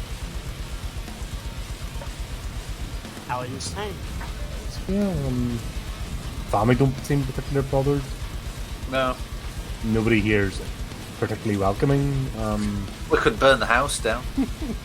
Or somebody. Go Problem is, we'd be the first. death metal. Just set a fire just for shits and giggles. Just for shits and giggles, yeah. I mean, People have been quite rude. I mean, it would bring some enjoyment and excitement to the event. And some warmth from an otherwise cold night. Cold, Yeah. wet night. Yeah. What time is it? 6 o'clock. Yeah. So yeah, you like you right to, so you feel, although people are kind of approachable and friendly, you do feel like kind of like the outsiders that you are. And as darkness falls, most of the guests have gone, have left. There's the drums are here waiting to, standing patient by, waiting to tidy up. Lucinda's still not re-emerged. There's just yourselves and Constable the sheriff, the aging sheriff of the town, and the reverend. Right, who's got the matches?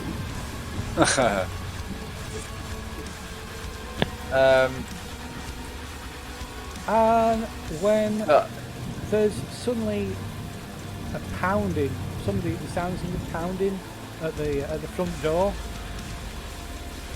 and then the door, you hear the doors burst open, and the sheriff goes to see what the commotion is. And as he goes through the hallway, the younger man that you saw speaking to the doctor earlier, he comes running in, looking wide-eyed, and his face just white with shock.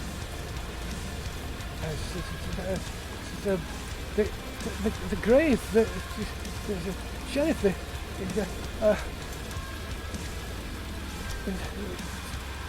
somebody's been and he, look, just show us Toby. And he shakes his head and goes over to where his coat's on the coat rack in the hallway, and takes a flashlight from his pocket and follows Toby outside, closely followed by the reverend. My journalistic nosiness kicks in, I suppose, and I'll go and see what's going on. Okay. Has he risen again? So Lucinda appears at the top and says, "What's happening? What's all the commotion?" How could you hear it over the music? That's pretty impressive. Yeah.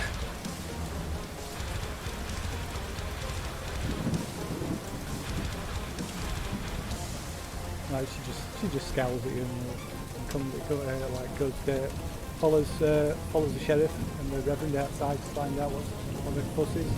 What's Steve and James doing? I'm just sat on the couch, he's just got his eyes shut, just sipping a whiskey. Okay, probably half Looking thoroughly bored. He's just like, Yeah, I'll go follow him and go over to the grave and see what the situation over there is as well. Okay, so you catch the others up as they head down to the graveyard, and the deputy's still like standing down there. There's somebody's been there, and as you said that, that's the hole. Kind of like puts his hand to his mouth as if he's like holding down, start to gag at the thought of what he's seen.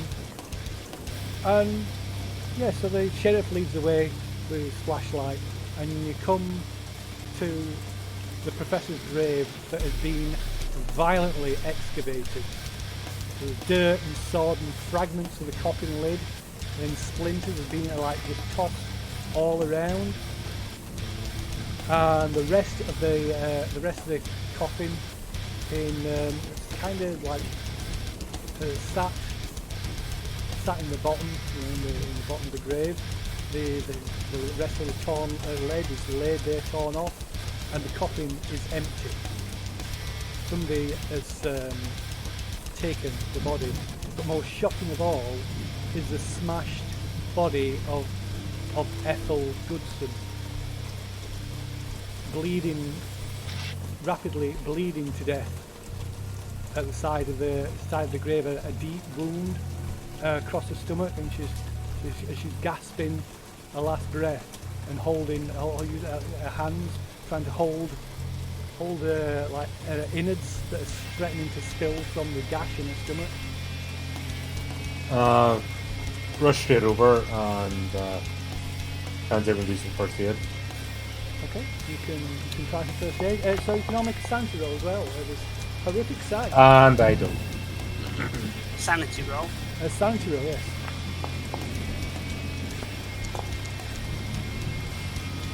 Okay, so Rick, you lose Oh my So the God. horror of me accidentally pulling her innards out instead of Oh, putting it back in. Steve Aston is okay. You're drunk. You're like semi-drunk on the.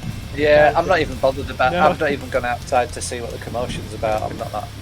It's like, So, Rick, you lose 1 point sanity. My God! It's And blood. comfortable noise. Yeah, so does Jane. So as Rick, as you're like bent down trying to like probably maybe even if you know what you're doing, like desperately trying to help her hold her insides in. That is the woman I was stalking earlier, wasn't it? It is, yes. Oh, it wasn't me. I didn't do it. Told you should come for a chat, silly women. She like Now look at the state here. she raises She lifted her finger and pointed at us. she raises her head up and sort of like chokes and splutters, and you can just make out her last words as she suddenly expired. They took him. And then she just Can I give her a cuddle dies. before she goes? If you want to be arrested. Aw, I wasn't going to do it naked. Christ. Oh my god. He was Mr. Judgmental at the beginning of this adventure. You know, my nose that preach virtue the most, just saying, it's standard human behaviour. Right, so Lucinda, she kind of turns up, trailing behind everybody else. As she sees this, she just suddenly, without a sound, she suddenly turns around and rushes and runs back to the house.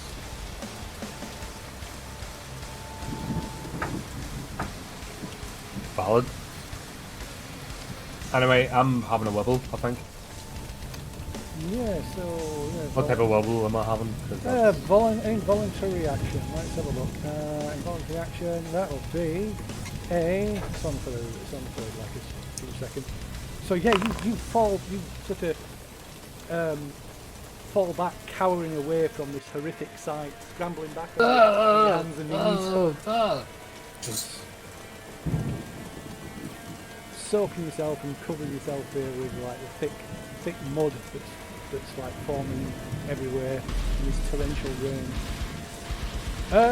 So Steve, so you hear the door, the slam of the doors, and you see Lucinda rush past. So you see her through the door to the hallway, rush past.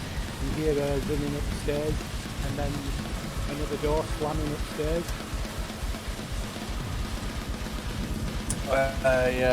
is anyone in the room with me? So yeah, there's probably no actually. No, actually, no. There's not just you. Yeah, probably Barney and Lois went to go and see what all the fuss is as well. I'll go see what all the fuss is about then.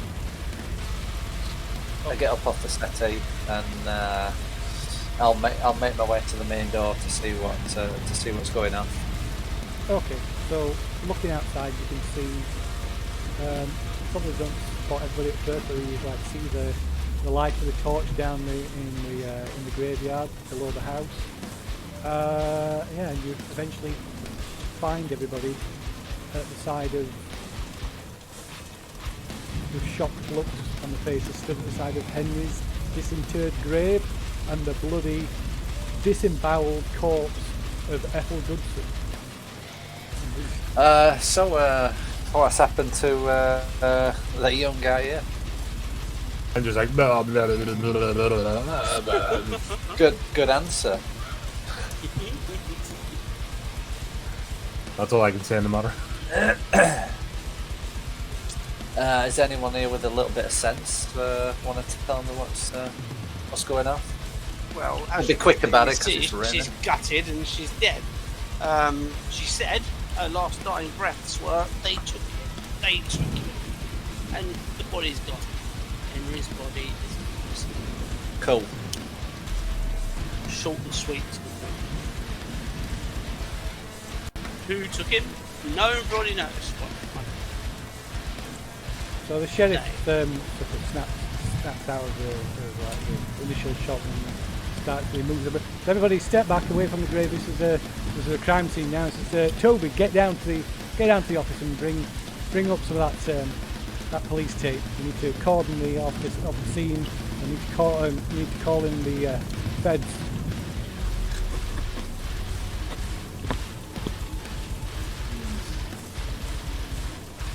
Sort of stands there with the flat jaws for a while before so the sheriff shouts at him and he suddenly snaps out of it and rushes off.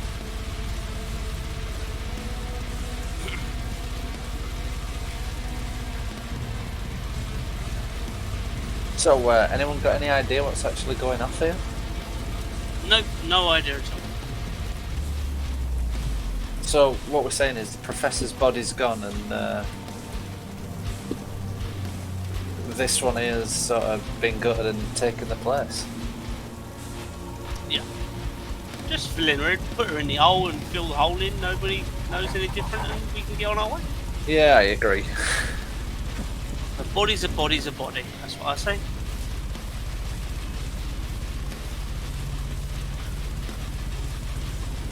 So what are you doing?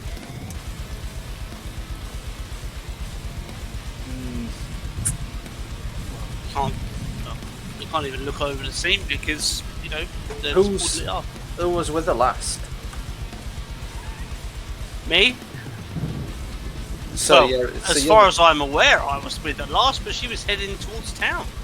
She was going in the opposite direction of the graveyard. So her husband and son had left a while ago as well. So we don't even know if they met up with her or anything. He was happy. I mean, he might have been thinking, oh, tonight's the night I got my wife, and that's why he was happy.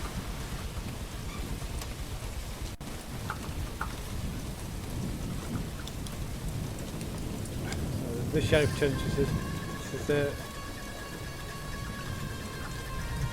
Mr. Goodson might not be able to see the nose on the end of his face, but he's not that kind of man. He loved his wife.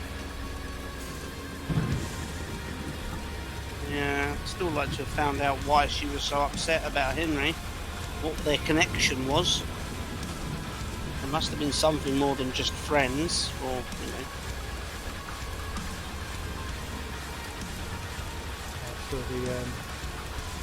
So what's it? Barney leans in and says, "Isn't it obvious? They're having an affair." Yeah, of course. His wife, Barney. I guessed it anyway. Don't worry about it, Barney. Well, everybody knew, apart from the husband. Or maybe he did know. Maybe he liked it, hence the smell on his face. That's what he's into. He was the guy in the closet.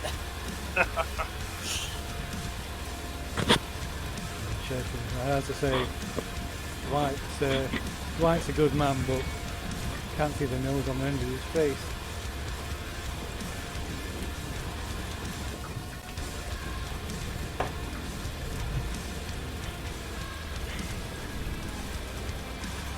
I think we need to find husband and son to see what they know and how they're doing.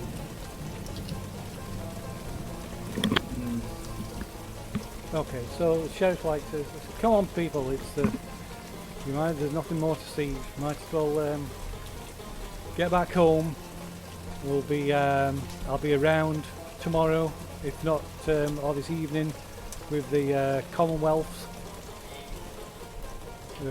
Police to begin an investigation. We'll need to speak to everybody. So, formality, I can assure you. I'm afraid, gentlemen, that means you'll have to remain here in Rumville. Damn it, we were just about to leave.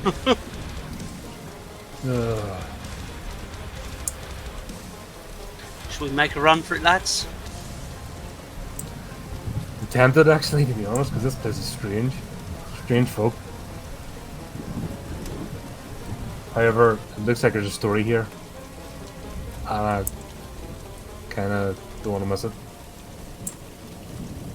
What was he into that would involve Everything and everyone, by all accounts. By all Yeah. accounts. that people want to swipe his body? What was he buried with?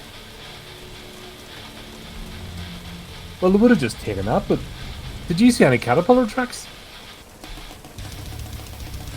No, but They the might not ground, want to so they sit can there see, searching. looking around, you can see the ground is pretty chewed up. You can see, before the rain washes it away, you can clearly see the like deep imprint from Ethel's, from the heels on Ethel's shoes. But as well as that, the whole ground's all chewed up. Yeah, so obviously by machinery of some sort. But no, they don't That's look like what I'm saying. it doesn't look like any. There's no. Doesn't like there's been any sign of machine gun. And the sheriff says there's as far to his knowledge, there isn't anything like that in town. Nobody's got. It doesn't anything. feel like we were gone long enough for them to dig our body up by hand. Yeah. That's what I'm thinking. Sorry, if I come back to my senses, by the way, or am I just talking Yeah, about yeah, character? yeah. So yeah, that's the thing. Only that, like I say, only that. That's why I was kind of out of it there for a minute, because it was actually, you know what I mean? Just waiting to, like... Yeah, so you didn't. It was just an involuntary reaction. So you just got the shock. It's literally like a second or so. So, yeah, as I look about, it's like there's no way that was done by hand. Didn't leave. Sorry, I was applying for a job for the National Geographic a month ago. Still got that stuff in my head.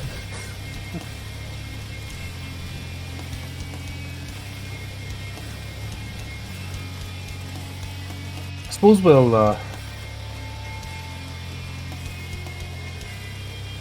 think we'll retire to the potted lobster. Yeah, let's go to the old. I need some warm clothes and I need a beer. In it. Yeah, I need to get dry. I need to get dry on the outside, wet on the inside. Agreed. And that house is just not fun. Yeah, along Sounds No. like much a for good everyone plan, in. gentlemen. You head back down to Lobster. As I say, Yeah. we'll be wanting to speak with you later. Barney, we're headed down, mate. You coming or you staying? So yeah, they decide now's not the time to clear up after the wake. So they'll let you kind of load you up in the back of their van and drive you back down to Lobster Pot. So the sheriff and the reverend stay up here. The reverend, as you're leaving, the reverend says that he's going to go and check on Lucinda. I bet he is. Very further. He doesn't want to get a cold first, you know what I mean?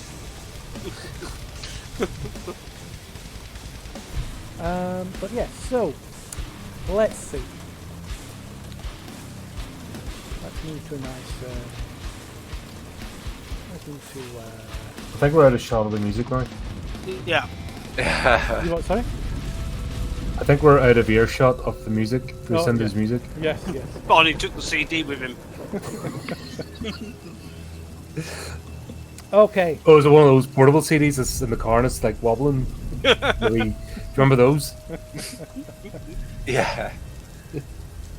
Okay. So it's not until the morning, mid-morning the next day, that the Commonwealth Police arrive in Runville, and with the help of the Sheriff Talbot and his deputy, they make their way methodically around town, conducting their investigation, questioning questioning everybody about the relationship with both Henry and the deceased Mrs. Goodson. Obviously, Mr. Goodson and his son are very distraught. So you get the impression that Sheriff Talbot is not particularly impressed at having to call in the outside police force. He's clearly done this because it's, he has to. It's a procedure. But you can see he clearly resents the presence, and probably with with good cause, because they rarely consult him and they pretty much push him to one side. Is that because they're more competent than him? It could be. I mean, obviously they've got potentially got better resources because they're from a larger police force. It's pretty much Sheriff Talbot has pretty much just got an office and a sheriff's office with an unused jail cell. Maybe once in a blue moon somebody gets drunk and gets put in there to sleep it off. So basically his job is, in case of real crime, phone police. Yeah. Yeah. So yeah, probably by about midday, Sheriff Talbot pretty much gets the cold shoulder, and you find yourselves sat with the sheriff inside the dining room of the Lobster Pot.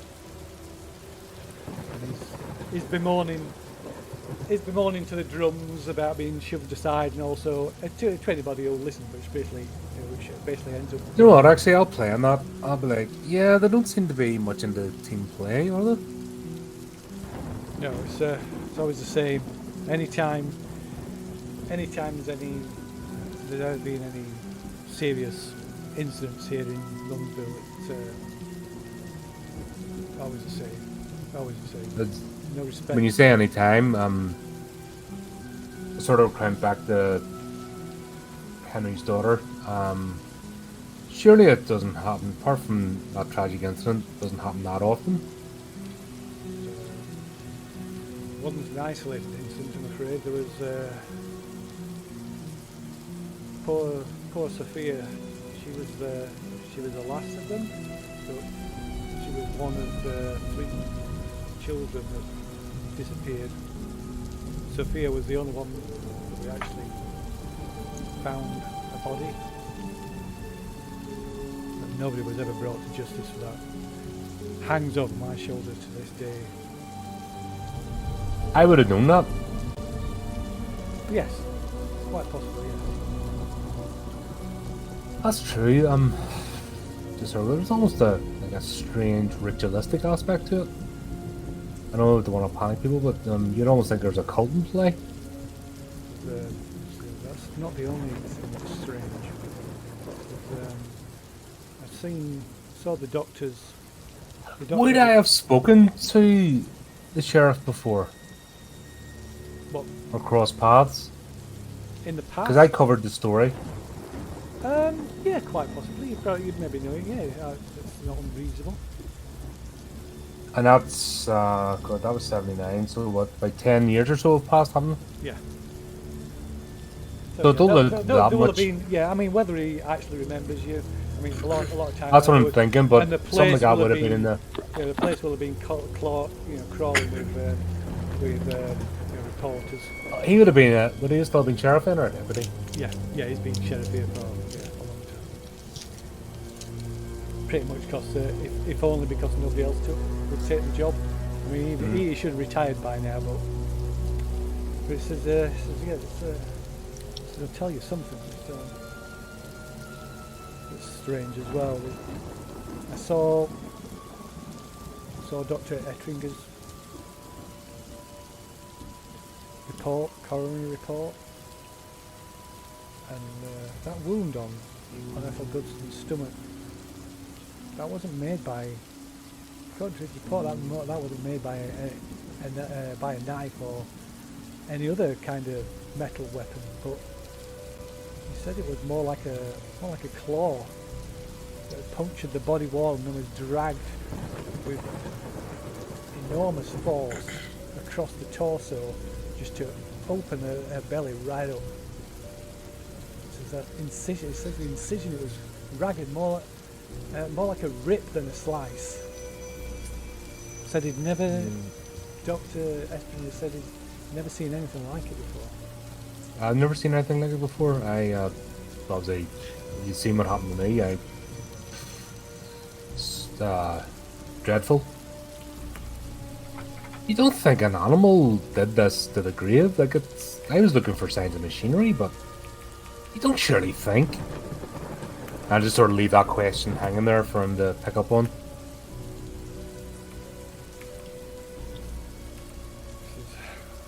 To be honest, I don't know what to think, but at this point, I've been pushed out of the picture. So Yeah, but that's you'll be you know this town, and then I try and nudge him the fact that we have possibly met and talked before. In fact, I'm almost sure of it, because if I was there last time, I would have spoke to him to get his opinion. Yeah, so maybe you jog his memory. Maybe he may be vaguely. So he understands that I actually have a history in this town, albeit under. Just try and get him to, that I'm not just an outsider, knows him, that he. Try and get him to remember I was actually there and I was concerned. Wasn't just a sensationalist, and the article I wrote wasn't sensationalist, and then that led to the friendship with Henry. So I'm trying to come in that angle. Yeah, so it's Play on the fact, the sympathies that he has been pushed and he shouldn't be, because he's, he knows everybody here and he'd be a valuable asset. says, well, you folks will be happy to know that, as far as I'm concerned, I see no connection between yourselves and what's happening. I mean, of course, the out-of-towners, the Commonwealth Police, they won't be drawing that conclusion quite yet. So. That's to be expected. That's So, they're ticking boxes at the end of the day. There's no intuition. Technically, you're going to be have to be hanging around Runville for a couple of days more, I think. Yeah. But so, rather than sitting by idly, why don't we try and put a picture together, see if we can find out what this madness, where this absolute madness, is the only way I can describe it, has come from. It's certainly what I intend to do. Once I got these out-of-towners out of my hair, then I can do a bit of digging myself. Okay, so what can I do to help? This isn't right. No. That's. 'Cause I just need you folks just to sit back a while. Let's let the out of town police do their bit. Go through their motions. They'll be leaving town later today. Fair enough. Guess it's another coffee then.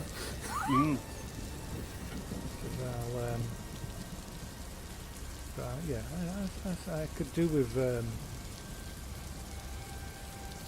some independent eyes to on this one. Yeah, sometimes not seeing the wood for the trees, if that makes sense, being fresh perspective. You just point us in the right direction. Yeah, this Runville's a good enough place. There's good folks here, but some aren't as clean as they like to. Seems all a bit hot fuzz to me. Some aren't as clean as they like to portray themselves as being. Yeah, that's most people. We seem to have come in at a time of high tension. I don't think it's not necessarily just due to the professor's death. Maybe not. Maybe not. Anyway, so you kind of like you suddenly stand and says, "Anyway, I shall bide your time. I shall actually come and see you this evening." Absolutely, Sheriff. Good luck. Don't let them get to you, by the way. Okay, so you spend, you kind of like just stay. So I sort of say to Steve and James, like, apologies, I've just volunteered us for a job, but if we're going to be stuck here, we may as well be useful. Just sitting on the sidelines. Oh, we're hoping we could get out of here. Well, Clearly we're not going anywhere anytime soon, so I think the quicker we get to the unveil whatever's going on, and I think as wild cards that the three of us are in this close-knit community, we might be able to shed some light on things. The quicker we get that done, the quicker we can go about our business. Agreed. Okay, so Is Jim amenable? Yeah, totally. I'm always here to help. a little bit too much in with where some people are concerned. He's borderline getting stitched up for that. Yeah. You know what I mean? 5 minutes out in the rain, a bit longer. You were in the clink, son. Yes, good job you're inside with other people, isn't it? Really. Right. So yeah, you spend the rest of the day kind of keeping yourself to yourself, staying out of the way. Maybe keep an eye on to see the Commonwealth Police going about, sort of moving around town, doing about business, doing about their investigation. And it's later that afternoon they finally leave Runville. You don't hear from the sheriff straight away, and you sat that evening. Maybe it was about 7-8 o'clock, and Lois is just served you up some dinner. When the front door of the lobster pot swings open, and the rain comes like wind and rain driving in through the doorway, and the sheriff comes in shaking his coat off and says, that incident, I think things have just stepped up a little bit. Oh. So if you're done here, I wouldn't mind your thoughts. Although you might want to leave your meal there on its plate. Can't we eat it while it's hot and come and see you afterwards? I wouldn't want you to lose it later. Oh. Right. Okay. Let's go. Okay, so it leads you just down the street from the lobster pot to the house of David Flaherty. Flaherty. Yeah, you Flaherty. Yeah. Yeah, Simon's going to pronounce that. Just get a bit of gravel, right? It's a bit more of the gravel in the back of the throat. Flaherty. Flaherty. Is that it? Flaherty. Flaherty. Wow. Right. Yeah. I'm just making it worse. You're not making it worse for yourself. Yeah. So it takes down the street to the Flaherty house, and he pauses on the porch. Says, "You might want to steel yourselves for a moment, gentlemen." The lights are on inside. Do we make pre-sanity rolls now, or is it? And deputy, Toby the deputy, he's kind of stood on the porch in front of the door, guarding the door, and he's drip white again. And as you get close to him, you can smell the telltale smell of like vomit from him.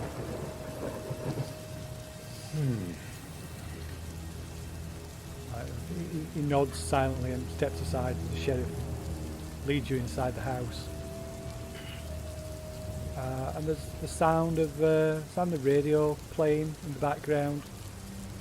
And you go through into the sitting room, where Barbara Flaherty is sat in a bath chair, soaked in gore. Nice. So Hello? she's with this beatific smile on one side of a disfigured face. So the sheriff kind of explains to you, although explains to you that Mrs. Flaherty is she suffered a debilitating stroke a few years ago, and she's been bedridden ever since. Her husband looks after her. But you barely hear this as you're confronted by the scene in front of you of the man that you recognise, one of the men you recognise from the wake, which you presume is David Flaherty, but his head has been ripped from his shoulders, and there's arterial blood just coating the wall and the ceiling, which is still dripping down. The blood's still fresh, and his head is laid on the floor. This look of shock and horror still etched upon its features.